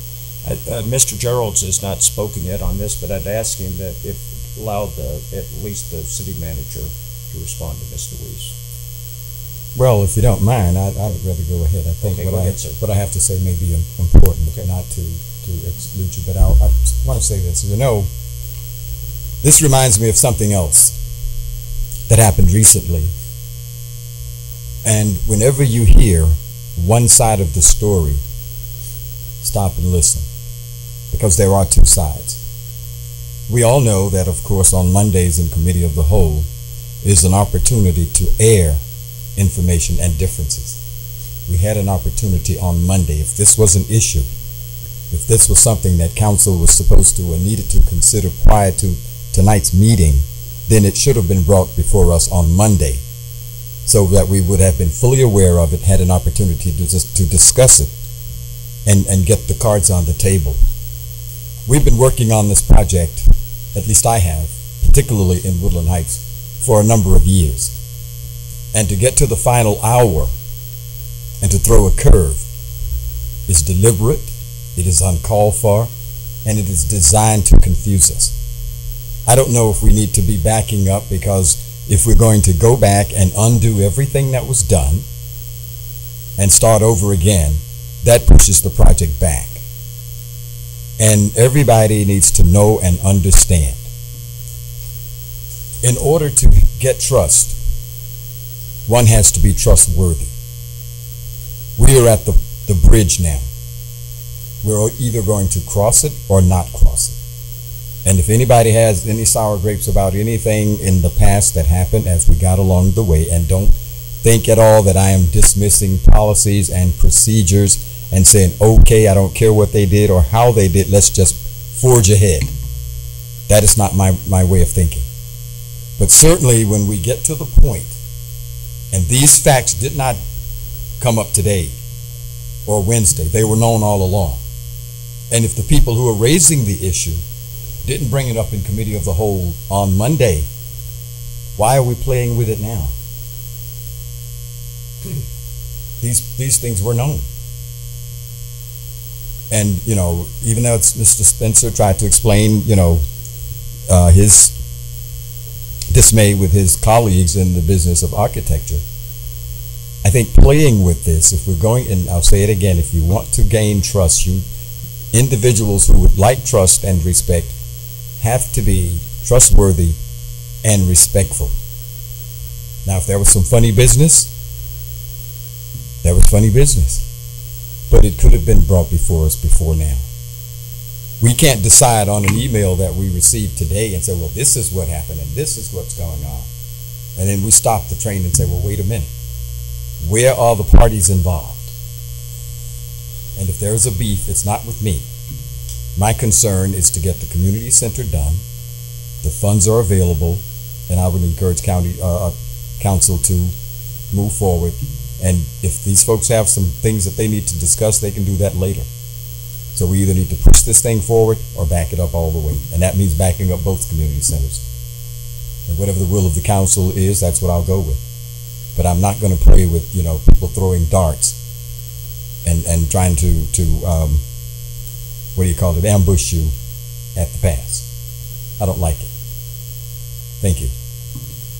I'm going to ask that Mr. Townsend and Mr. Johnson allow Mr. Reynolds here to speak to Mr. Weiss's issue. Thank you, Mr. President. You know, Mr. Flaherty can talk to you a little bit about the meetings that occurred that are referenced in the email. But just so everybody understands, we often in government will have organizations that come in and want to meet with us because they want to be a part of the solution that they're going to ultimately hope to bring to us and us contract with. In looking at all of the information today, there were meetings, but these meetings were designed specifically to get a leg up, if you will, on the process, to be the ones that were more familiar with the particular procedures or the particular desires of where we wanted to go, so that their proposals would ultimately be the ones that were selected. It happens all the time in government, especially at the local level. But I can assure you there were no contracts here. There were no misunderstandings on the final RFP. Everybody, all individuals, or excuse me, firms that were part of that process understood exactly what we were looking for. In that RFP, there is no mention of prototypes. I'm not going to speculate, but clearly, if that is what's a one particular firm pitched and it wasn't accepted, after all of that particular hard work on that issue, I can imagine that there'd be some upset feelings about it. But Mr. Flaherty can certainly give you some more detail into the meetings, and he's available here if you so desire. Okay, thank you. Mr. Townsend. Thank you, Mr. President. I'm glad Councilman Gerald spoke up. Just sitting here thinking that and reflecting, it's amazing. It seems as if every time that we try to develop something in certain neighborhoods, there has to be exact, precise procedures, unless we want to turn it back. Ambush, the word you use, and that's correctly a designation for what I think is trying to be accomplished here tonight. We had an opportunity to speak to this Monday. Two voted against, and that's their prerogative. but to come up and try to say this was tainted and try to stop it, I just think it's something that is uncalled for, and we should move on with this particular project. We have seen numerous pulling up funds to go forth to do certain things at various other parts of the city. Nothing is said. It's beautiful. That's a beautiful thing that we're doing. So why not have that same kind of attitude so we can get these two centers here in a neighborhood where they are deserving and where we have been waiting for years. So I would hope that we can keep an open mind as to what we're trying to accomplish here and not nitpick, what I call it, the effort that what we're trying to do. Sir, Mr. Johnson. Yeah, thank you, Mr. President. And I kind of want to add to Councilman Gerald's remarks. It appears that there were many architectural firms that responded to this RFP. My question is, when Keenan Grunhofer responded, I would have thought they would have raised their hand at that time and said, wait, we've already got this job.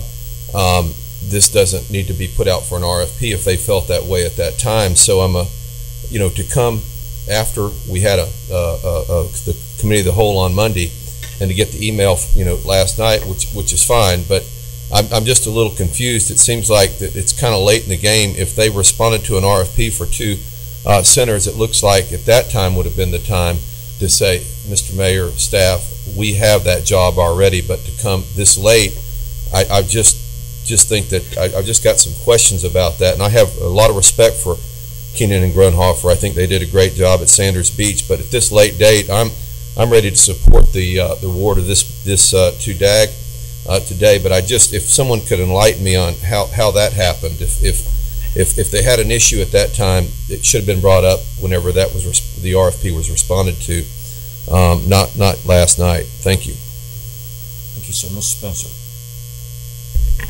Thank you. And I want to reiterate that all of us, again, as professionals, when we are responding to an RFP process, we've got, during that entire process, there is ample opportunity to express and to record any confusion or request for clarification.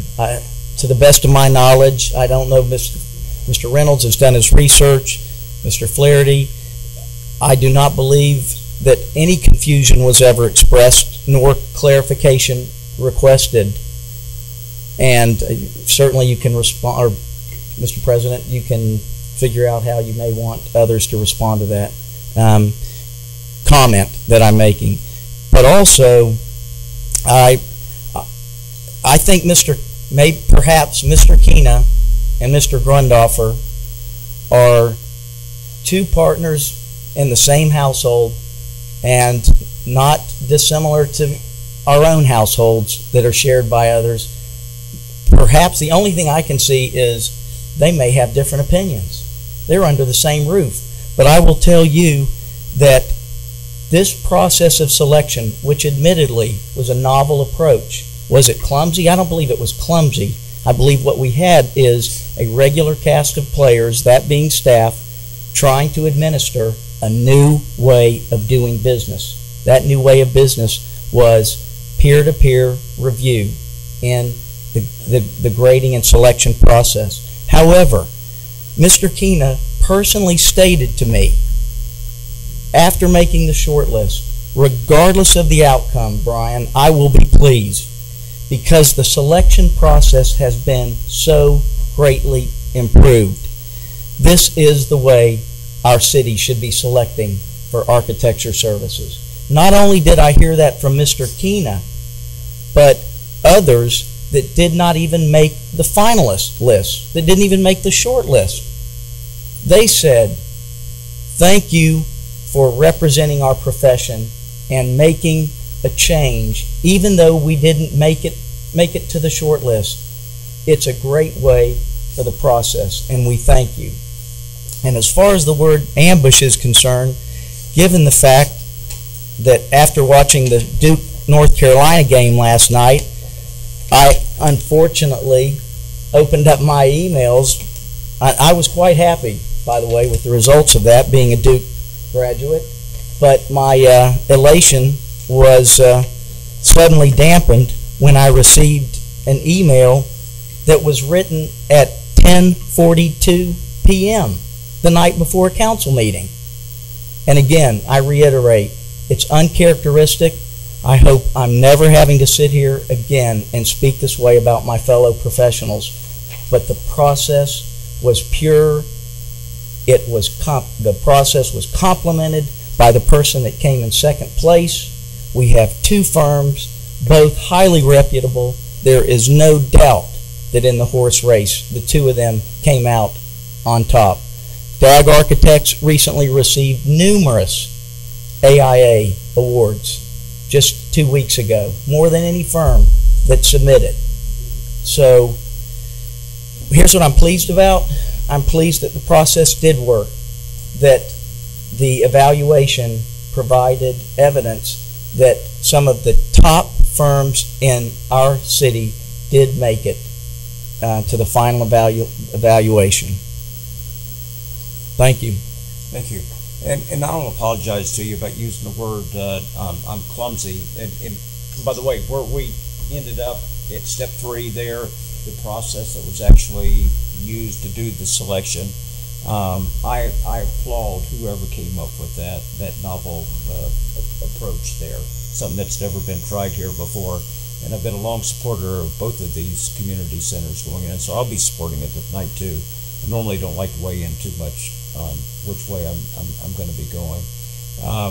I guess where I was trying to look for the right word, and clumsy is what came out, is that I guess there was a certain part of staff that didn't get the memo, you know, and then when they got the memo, they still didn't quite have full buy-in to it. So that was step 2, and then finally we got to the 3rd phase, which is giving us the product now.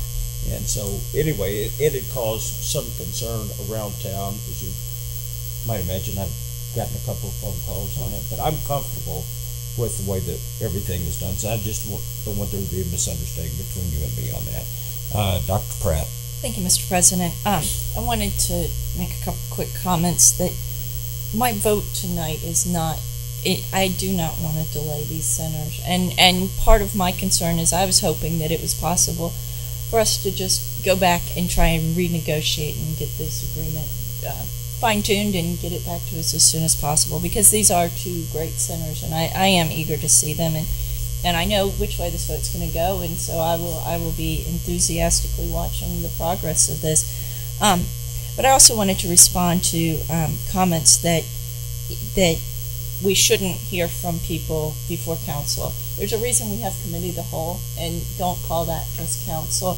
I think that it's important for us to make sure that all citizens know that whenever they make a comment on an issue, that we will take their concerns seriously. I know this one's a complicated one, but I do remember distinctly a few years back when I was first on council, there was an issue that came up, and I had reached out to someone who was knowledgeable, and at the committee, I sort of echoed what that person had said, the logic that they had provided me in opposing the issue. And everybody sort of just said, yeah, that's a nice idea, but we'll go ahead and vote for it.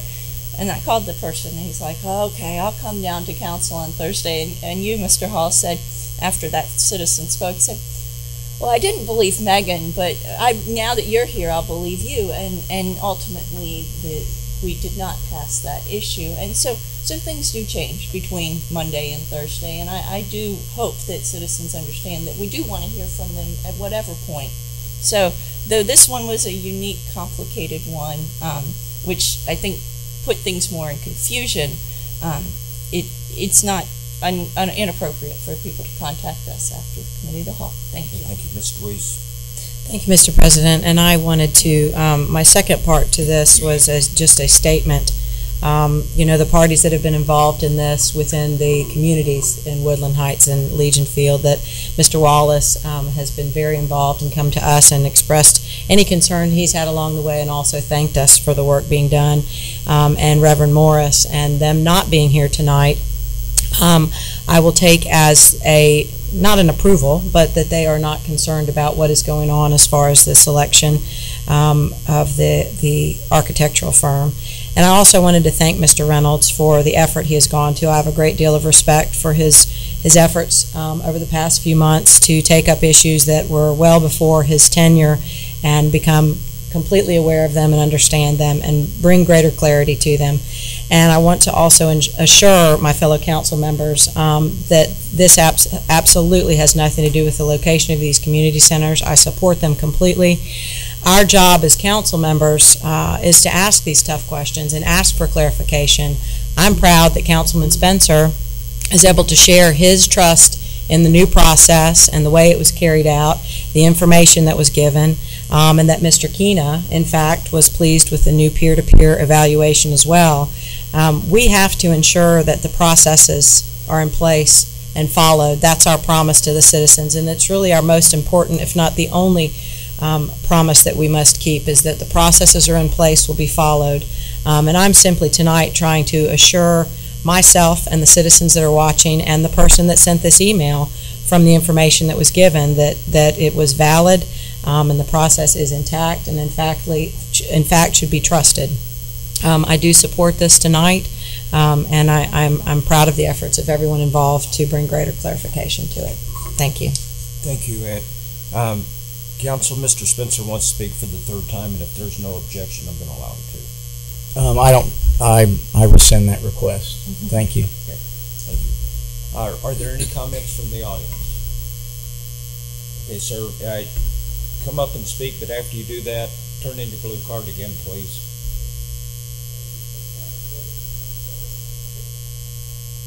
Marlon Mueller, 412 West Gregory. A question and possibly a point of interest. Mr. Johnson made it sound like the party that we're talking about was at the meeting of the whole on Monday. Is that correct? Okay, I think that you guys might want to check. I don't believe that either that meeting or this meeting were advertised as they normally are. This is just a possibility of why this came in when it did. That I wouldn't be here. I wouldn't have been here Monday, except I happened to be at City Hall and found out that because of the way the weeks fall, this is an odd week, and I would have been here next week had I not been here and actually caught it that way. So it's just something to think about. Thank you. And just in trying to schedule yourself in the future, it took me a couple of months when I first got on council to figure out how the dates were going to fall. It doesn't. A lot of times it comes after the second Monday. You know, the second Monday's when we'll have the meeting, but it doesn't have anything to do with the Mondays. It has to do with the Thursdays. It would be the second Thursday, even if only the one Monday occurred in there. And so that's where we are now. Okay, Mr. Gerald. Thank you. Just to respond to the gentleman's question briefly, attached to the email that we received was a timetable indicating that meetings is not listening. Just hold up, we'll be ready in a minute. Okay, sir, I was responding to your question. I'm a teacher and it's still in my blood. So I have to, when I'm talking, I need your attention. What I was saying was that attached to the email that we received today indicates that the firm that in question here, the meeting started in 2010 and 2011. This is 2012. They had plenty of time. And if you give me an email address, I'll send you the email. But that timetable shows me that discussions and things were going on in 2010, and there's a lot of money involved here.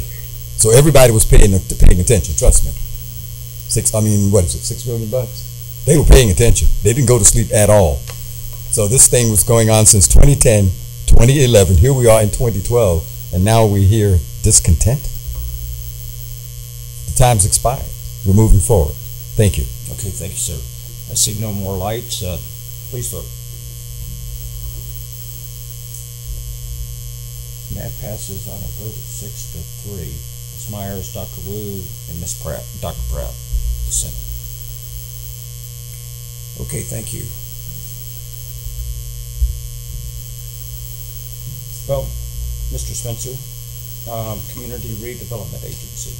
Oh, I think I'm out of things to say. As I buy some time, Mr. President, I'd like to invite at least what many of you may consider to be new faces of staff, since that's where staff normally sits, but those are 7 individuals from DAG Architects that were here tonight, if they'd like to stand.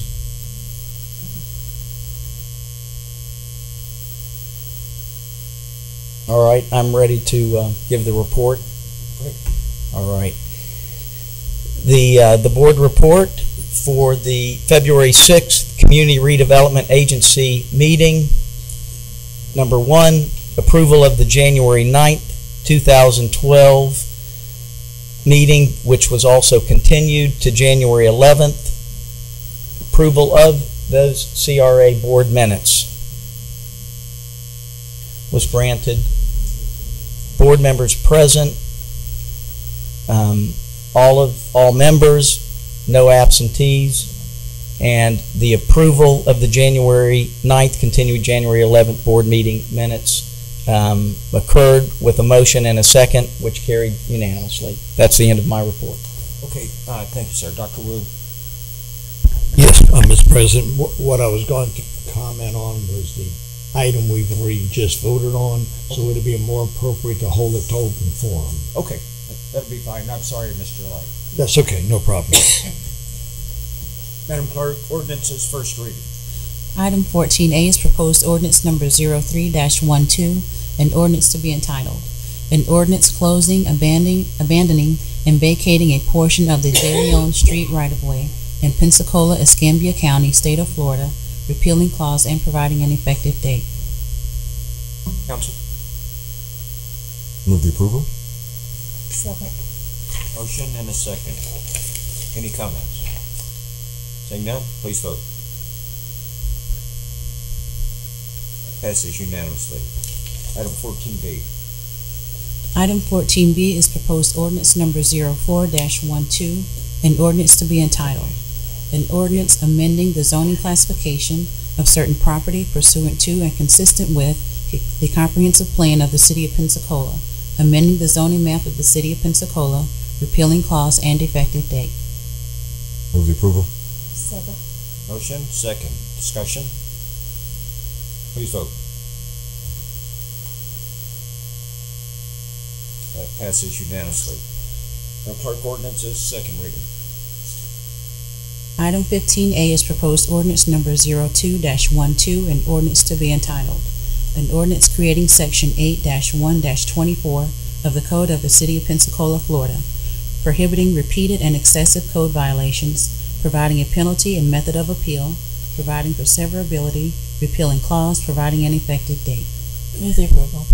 Second. Motion, second. Discussion? Please vote. Reading resolution, Madam Clerk. Item 16A is resolution number 02-12, a resolution to be entitled, a resolution of the City of Pensacola requesting Amtrak to restore Sunset Limited Rail passenger service in Florida. Move the approval. Second. Motion, second. Discussion? Please vote. Okay, unfinished business. Dr. Kraft, I'm sorry, Dr. Wu. If you want to go to open forum. I'll go ahead. I was going to tack this on right after the vote, and I'll go ahead and do that now. I wanted to give an explanation for my vote, and that was the main thing that gave me a little concern was that hopefully both centers could have been combined and had a cost savings in the process. However, I did not speak to the issue because I knew how important it was to Councilman Gerald and Councilman Townsend, and I can sit here and count as the discussion goes, and I knew how it was going to go, but my vote was not because I was opposed to the centers, but for that one reason of cost savings alone. Thank you, Mr. President. Okay, sir. Thank you, Mr. Johnson. Yeah, thank you, Mr. President. My question, I believe, will be directed to Mr. Reynolds, and that's concerning a couple months ago we had a lady come from the Montessori school in Councilwoman DeWeese's District 3 that had brought up an issue of some property there that had been identified as some city property, possibly surplus property. And I just I was going to get involved in that. I think Councilwoman DeWeese was also, and I just was wondering kind of where we were at. I think that the Montessori school had showed some interest in acquiring that property, and there was another party, I believe, that had come forth and said that they were interested in that property. And I was just kind of wondering where we're at. If you're not prepared to answer that today, we can sure wait. But that's your prerogative. Thank you. Mr. Reynolds or even Mr. Weiss? No. I'll wait for Mr. Reynolds. Okay. Thank you, Mr. President. The last time I checked on this particular issue was about 3 weeks ago. At that point, it had been assigned to Mr. Ed Spears to work out, who has been given the responsibility for selling surplus property for the city. This is also something that you will see, much like our issues that we just had with suing under liens, something we haven't done before. We really haven't had a real good analysis of our surplus property and a plan to do something about it. But that being said, I can certainly give you the specifics on it in an email tomorrow if you wish, to all council. Or even Monday, Mr. Reynolds is fine. I just was kind of wondering where we're at. It hadn't been talked about in a couple of months, and I was just wondering where we were at on that. Thank you. Okay, thank you, Mr. Gerald. Thank you. I had a quick question about that. And when you mentioned the Montessori school, I'm curious to know what is the exact location of that property. Does anyone know that? I believe it's up by the Bracket Club, isn't it? Yeah, it's Wimbledon, and I'm not sure what that. Montessori. Montessori. It's on Montessori. Okay. All right. Thank you. Does that take care of you, Mr. Weiss? Yes, I just wanted to clarify where it was. Okay. Any other unfinished business? New business? Mr. Johnson? Yeah, thank you very much. I had a call today from a constituent that was asking about street sweepers in particularly the area of Fox and Dunwoody. He had not seen one there in a while, and I was wondering if there was a schedule. Maybe I've overlooked it if it's on the city website, but as we all know, what's put in our streets ends up in Valle de Har, and which is something we sure want to be aware of. And street sweeping helps with keeping pollutants, trash, etc., out of Valle de Har. And I was just kind of wondering where we're at on the street sweeping situation, especially in the Cadova Park neighborhood there at Fox and Dunwoody. Well, I'll insert myself here just a little bit on this. I think in our last budget we took 2 street sweepers offline, and so there's reduced street sweeping this year, and I'd expressed my concern on that. I will tell you that they're still doing a great job in my neighborhood. There was a little concern there for a while, but it may be because I'm so close to Carpenter's Creek and the bayou there that they pay more attention to that than they might to other neighborhoods. But I know in our budget negotiations or briefings for next year, I'd really like to see those street sweepers back online. And if I may, Mr. President, why don't we go ahead and I will have Mr. Jerry Moore come here at the Committee of the Whole meeting next time, and we can specifically get an update on street sweeping and also an analysis on how we've been doing since those particular budgetary cuts have taken place. Yes, thank you, and I agree with President Hall. I'd like to see us try to get that inserted back to a more aggressive street sweeping program. I hear about that often. This gentleman called today, and I would he's very concerned about it, and he's probably watching right now. So I would appreciate trying to figure out a way that we can improve and enhance that program in the next budget calendar year or budget year. Thank you, Mr. Townsend. Thank you, Mr. President. A couple of meetings back, a young man came and raised a question about playground equipment at Ellie and Esther's school, and wondering whether there was some kind of way we could coordinate with the school board and whereby we could use, or the city could lease that playground equipment. And I raised that issue with Mr. Flaherty, and he indicated that he was going to talk to you, Mr. City Administrator, about it. And I don't think he has an opportunity, but I told him that I was going to speak with you about it. I'm wondering if you would check on it. And I also don't know whether that's a project or dialogue that Councilman Spencer is going to be addressing the school board, whether that's going to be part of his talk or not. But if I could get some answers back to that young man, I appreciate it. Yes, sir. Okay, Mr. Spencer. Yes, that will be mentioned. I do plan on attending the upcoming February meeting. And I've told one homeowners association I've invited them to join me, as a matter of fact. Now, why I pressed the speak button, of course, is new business. Yes. School board member Linda Moultrie had spoken to the young man, and she talked about the possibility of a lease. So a focal point might be school board member Linda Moultrie, which was District 3, I believe. Thank you. Thank you. Thank you. I have recently heard from some downtown residents that they have been concerned that the level of what I will call off-site alcohol consumption has been increasing, or they're just not doing a good job in removing their evidence.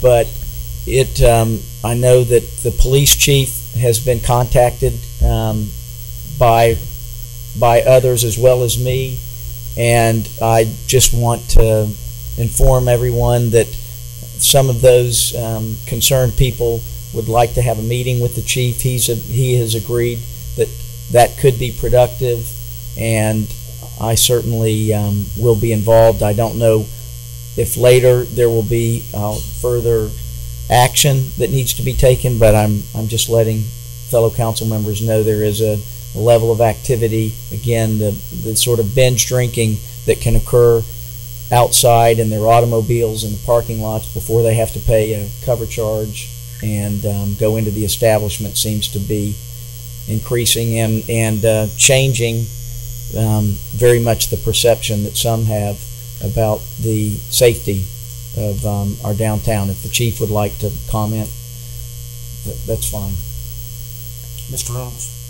Thank you, Mr. President. We actually, Chief Simmons will be bringing in, along with the mayor's staff, a review of that of our current open container ordinance, and I believe at the next committee of the whole you will actually see some modifications to that ordinance based upon these particular complaints, and frankly some from prior over the years. This is not a new issue for the city of Pensacola, so essentially what we did is dust off something that was on the shelf and tweaked it a little bit, and we'll be bringing that forward at the next committee of the whole.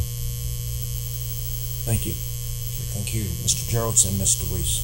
Mr. Geralds. Thank you, Mr. President. You know, it takes me back, and I remember those days as a young man, say 19 or 20, and due to my finances, it was necessary to consume your beverages before you went into the club. But Ms. Dunlap brought that issue before us several months ago when she was telling us about what was going on after hours on Palafox Place. And I had made a comment as she was leaving the microphone, and I was saying, well, Ms. Dunlap, I would think that adults would know how to behave better than that. And she said, well, Councilman, I hate to inform you that there is quite a bit of underage drinking going on. Underage drinking came up again when we held the meeting here at City Hall a few months back to talk about the curfew. There is an underage drinking problem on the beach. There are underage drinking problems that were brought to my attention down around Plaza de Luna, along with the drag racing on the side street.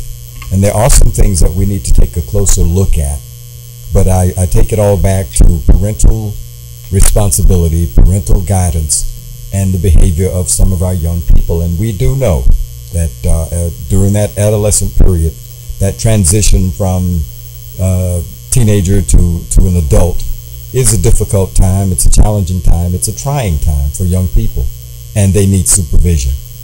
And that, as an adult, that's what I feel that our responsibility is. If we let them go and let them do as they choose at any time, whatever and whenever, we'll have no control over the city. So it's a good thing that we're taking a look, and it's important that we bring these things before the proper authorities so that they can take a look at it and identify a remedy, if at all possible, if not to completely stop it altogether, but rather to curb it somewhat. and give those young people an opportunity to grow up and to become responsible adults. And during that age, we were all, I know I was, I can't speak for the rest of you, but I was young and foolish. And that's the way it was. And it took time to grow into being an adult. And at 65, I'm very, very proud that I listened along the way. Thank you. Thank you, Ms. Lewis. Thank you, Mr. President. I just wanted to request, as part of this conversation, not only the open container ordinance be looked at, but we had a discussion last year on council, and it was to the benefit of downtown, that area as the restaurant district, when we were adding outdoor seating, and we had discussions about pressure washing because of the ordinance that is in place for the care and keeping of the spaces that adjoin any business in any area of town.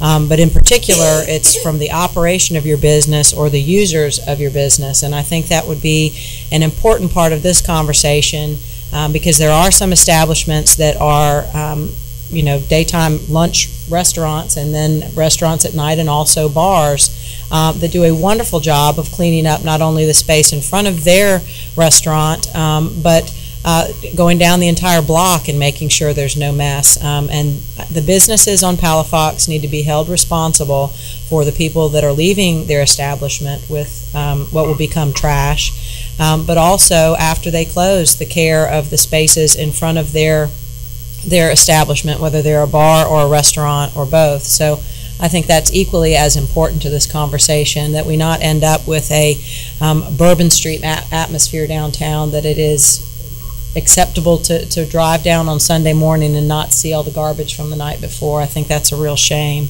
So if we could please have that ordinance be part of it as well. All right, well, thank you. I'll just share my observation regarding the Palafox businesses being responsible for it. I don't disagree with you on that, but being friends with one of the downtown business owners, come Monday morning, it's not always the Palafox businesses that have got the trash. It's the names are tied to somebody on Government Street. I won't mention the establishment, but they may make their way over to Palafox or the Intendencia Romana. From there, depending on where they started off and where their car was parked. And so, anyway, I put it in a defense for the guys on Palafox, but it's not just those businesses either. The chief would like to speak.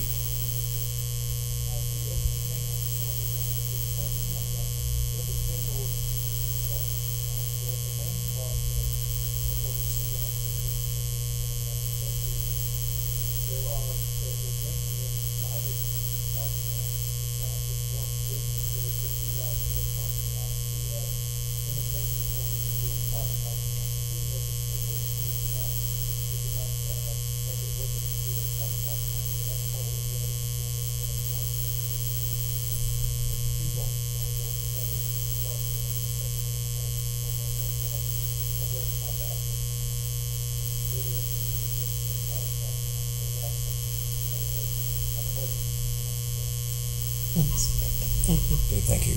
And I apologize for you not being able to hear the chief. His microphone is either not turned on or it's just inoperable. But thanks for letting me know. Okay. Any more new business? Open forum. I have 2 cards here. You have an opportunity for 4 minutes to talk on any topic you like. And just fill out the blue card. There's some right outside the double doors there, and there's some right here by the lectern.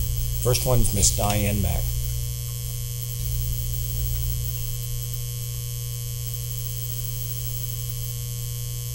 Thank you again, Council. Since Mr. Reynolds seems to have misunderstood what I said before, let me reiterate, but perhaps in a more clear way. I fully understand, Mr. Reynolds, the mayor's power. You don't know me. The council members who served with me know that I read deeply, thoroughly, entirely.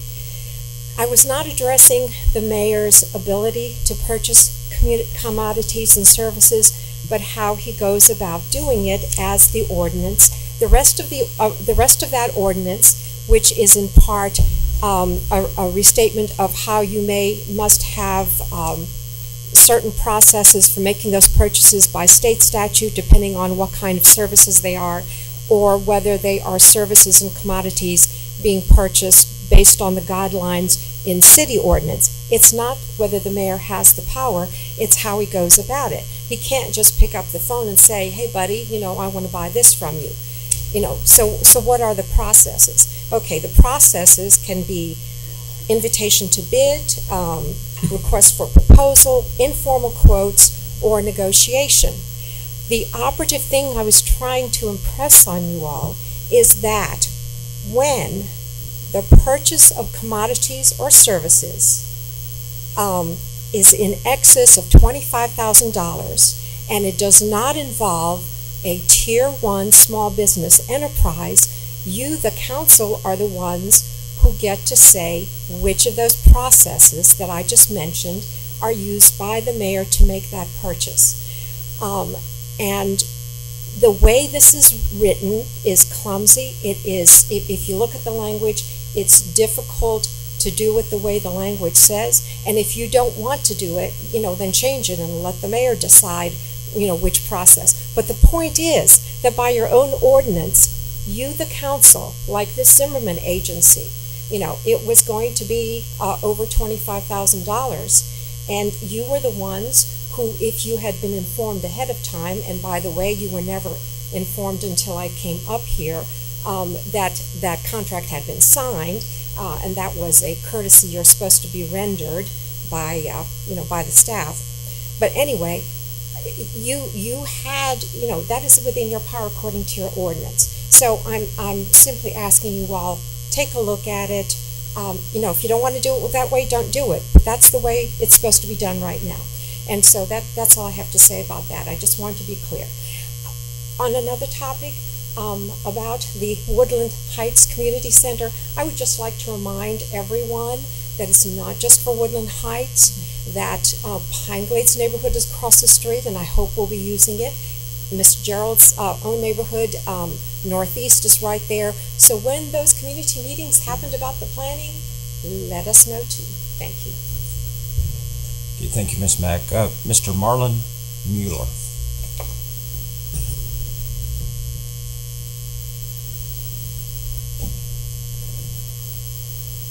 Thank you. I wanted to bring up a point and maybe you guys do something for me. I would kind of like to have you have a discussion about electronic devices used by council during the council meetings. If you could do that during the next meeting of the whole, that'd be greatly appreciated. I do believe that you guys have looked at it before and kind of set it off to the side. So I don't know if you need a motion or something to put it on the agenda. Specifically, which electronic devices are you concerned about? In general, cell phones, computers, that type of thing. Well, now, as far as the computers go, these are most of the computers you'll see before us either at Thursday nights or on Monday afternoons are city-owned computers. They're not our own. And we voted, it was 3 years ago, to try to become a paperless city council. We haven't quite gotten down there yet, but let me tell you, we've gone miles and miles down that road. After my first 6 months on city council, I had so much paperwork that I didn't know what to do with. I couldn't manage it all. That I just took pretty much wholesale, put it in the back of my pickup truck. I have a full-size pickup truck. I filled it up. I didn't throw it away little by little. I just let it stack up in my office until I couldn't get into my office anymore. And I finally just loaded it and I took it up to the recycling bins and dumped it out. And that particular council, we had some individuals that had never been on a computer before. They'd never logged onto an email account. We got a new council that was a little more progressive, and we moved in that direction. There's some, like Mr. Spencer has got his city account over onto his personal iPad, and so when you see him typing away and one of the things that's really nice about it is you can do research right there during the meeting. If Marlon Mueller brings up something and somebody wants to confirm what you said or actually try to answer your question, they've got the computer right there to do it with. And so that's the reason I wanted to know specifically what your interests were. My interests, apparently I didn't express myself well because you were totally off what I would like to see happen. I would like to see this group have a discussion on electronic devices used by the council during council meetings. Okay. And the proper uses, for one thing. Okay. Okay. I would like I would like to see it on the next meeting of the whole agenda, however that needs to be done. Thank you. Thank you. Okay. Ms. Myers. Yes. I meant to bring this up earlier when Mr. Mueller mentioned electronic devices. I have gotten a complaint from a woman who's deaf that our meetings that are televised are not closed captioned. I think that's very problematic, and I have brought that to the attention of Mr. Mulroy, our ADA coordinator, but I think that I just wanted to bring that to Mr. Reynolds' attention.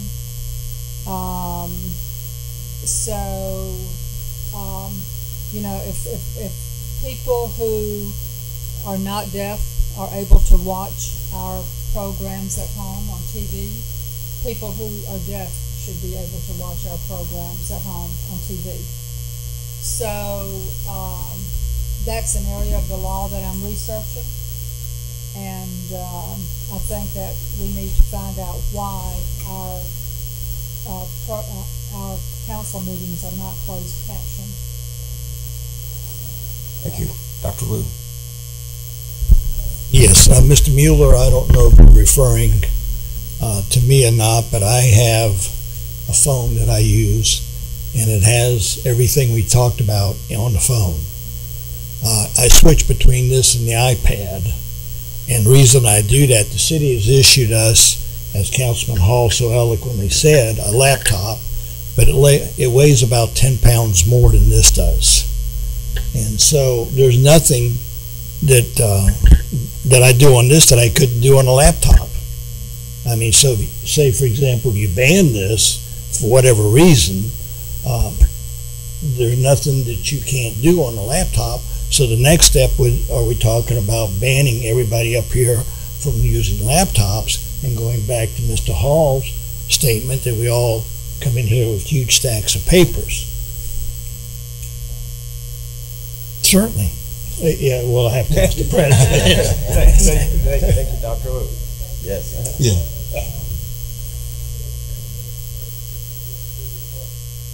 No, I'm not asking anybody to ban. I'm asking you to consider the uses,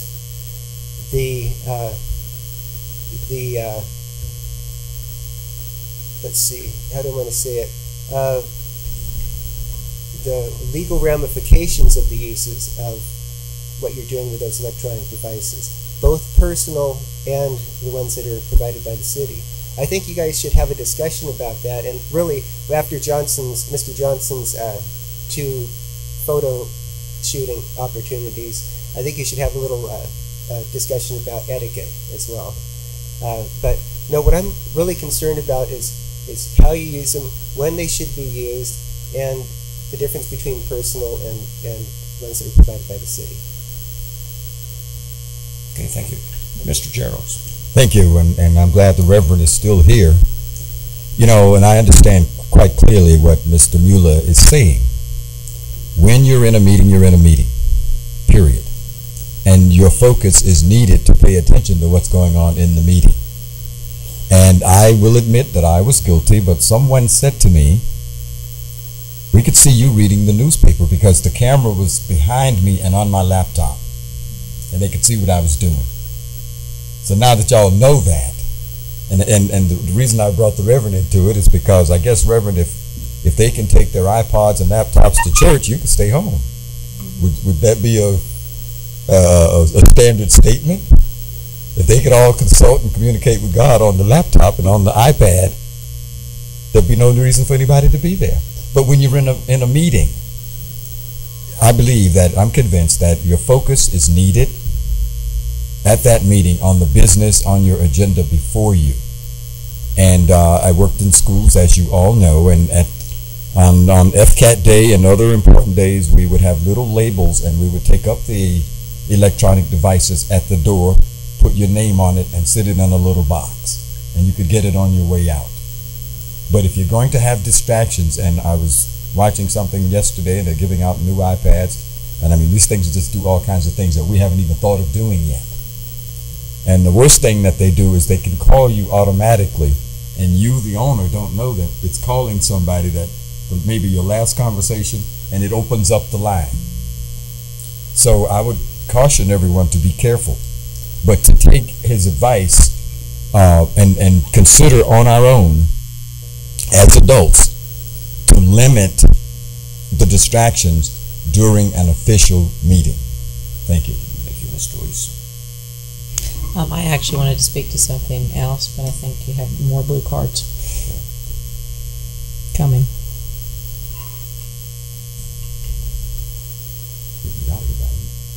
Go ahead. I just wanted to share with council and also the citizens here and watching. And Councilman Hall was actually a board member since the beginning of Gulf Coast Citizen Diplomacy, but it's a Department of State program, and I speak of it quite often, probably because I'm so very proud that Pensacola is one of 30 cities in our whole country that has the benefit of international visitors. Department of State uses their embassies around the world to offer invitations to citizens, either in government or as private citizens, to come to America, learn about our government, learn about our political process, learn about our social services, learn about disaster recovery. I mean, there's hundreds of different topics. Most recently, there was a group that came to learn about our political process, and as part of the meeting, we have a certificate of citizenship, which is one of the proudest things that I'm able to do and share with the citizens, that they take them back and they frame them and put them on the wall. But even more important than that, this past visit, we had folks that were from Pakistan. We also had 2 people that were from Afghanistan, and one was in charge of the voting process and how that will be framed, and was very curious about what we do. And the other one was particularly interested in our blue cards and our access by the citizens to the government.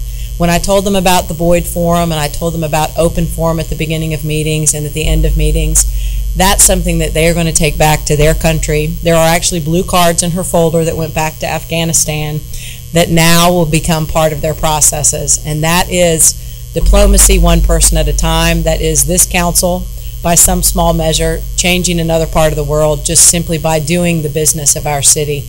And I just wanted to share that with my fellow council members and the citizens. Thanks. Thank you, Mr. Weiss. Gary Sanson.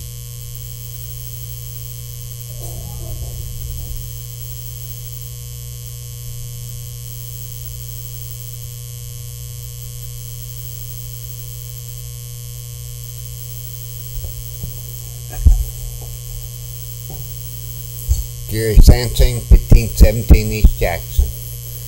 You know, I went home to get something to eat. First time I had all day to get something to eat. I've been on the go. And it was annoying because you couldn't hear, and at the same time there was constant buzzing. I checked my channels to see, and then when the chief of police, you know, it was just static. I know beforehand you check the speakers, but it'd be nice to get with get some of these volunteers up at the university to check their system up there. It's on Channel 4, and I missed a lot of it, but Gary, I tell you, you must have not been here for my explanation earlier. The problem is on our end.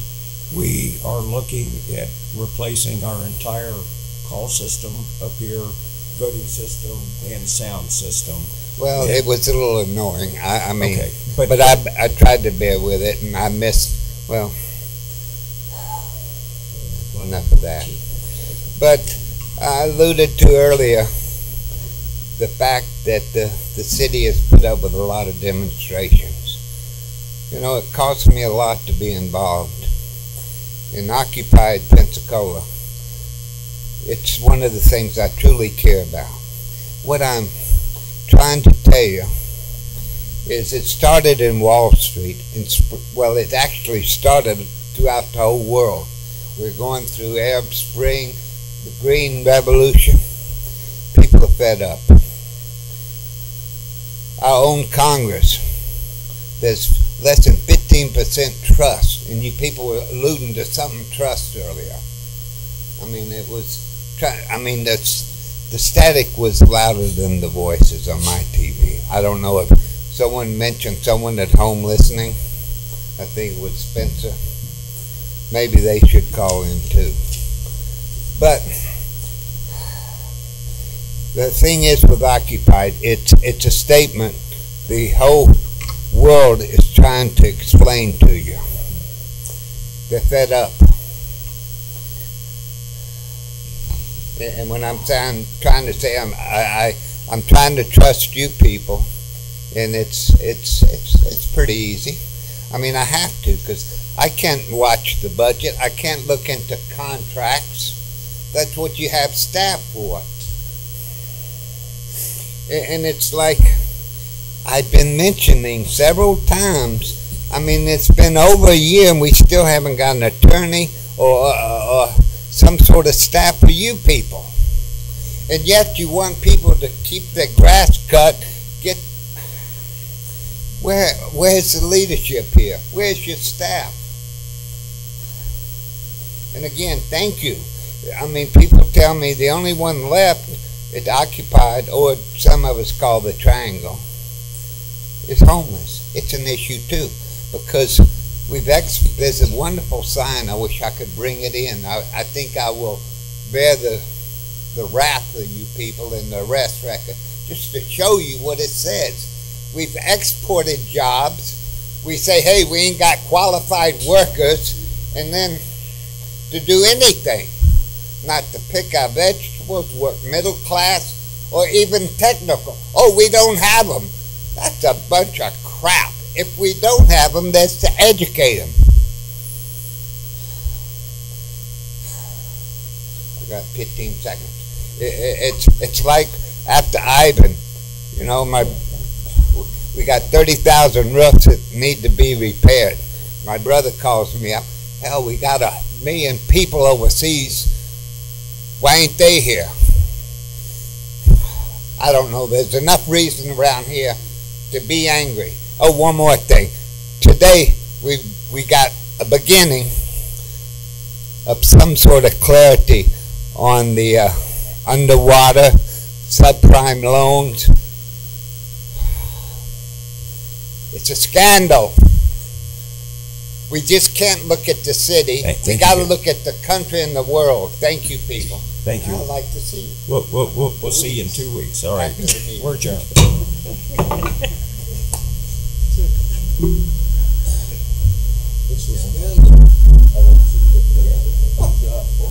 This was scandal. Good job. I was ready to vote. I was ready to vote. You're serious.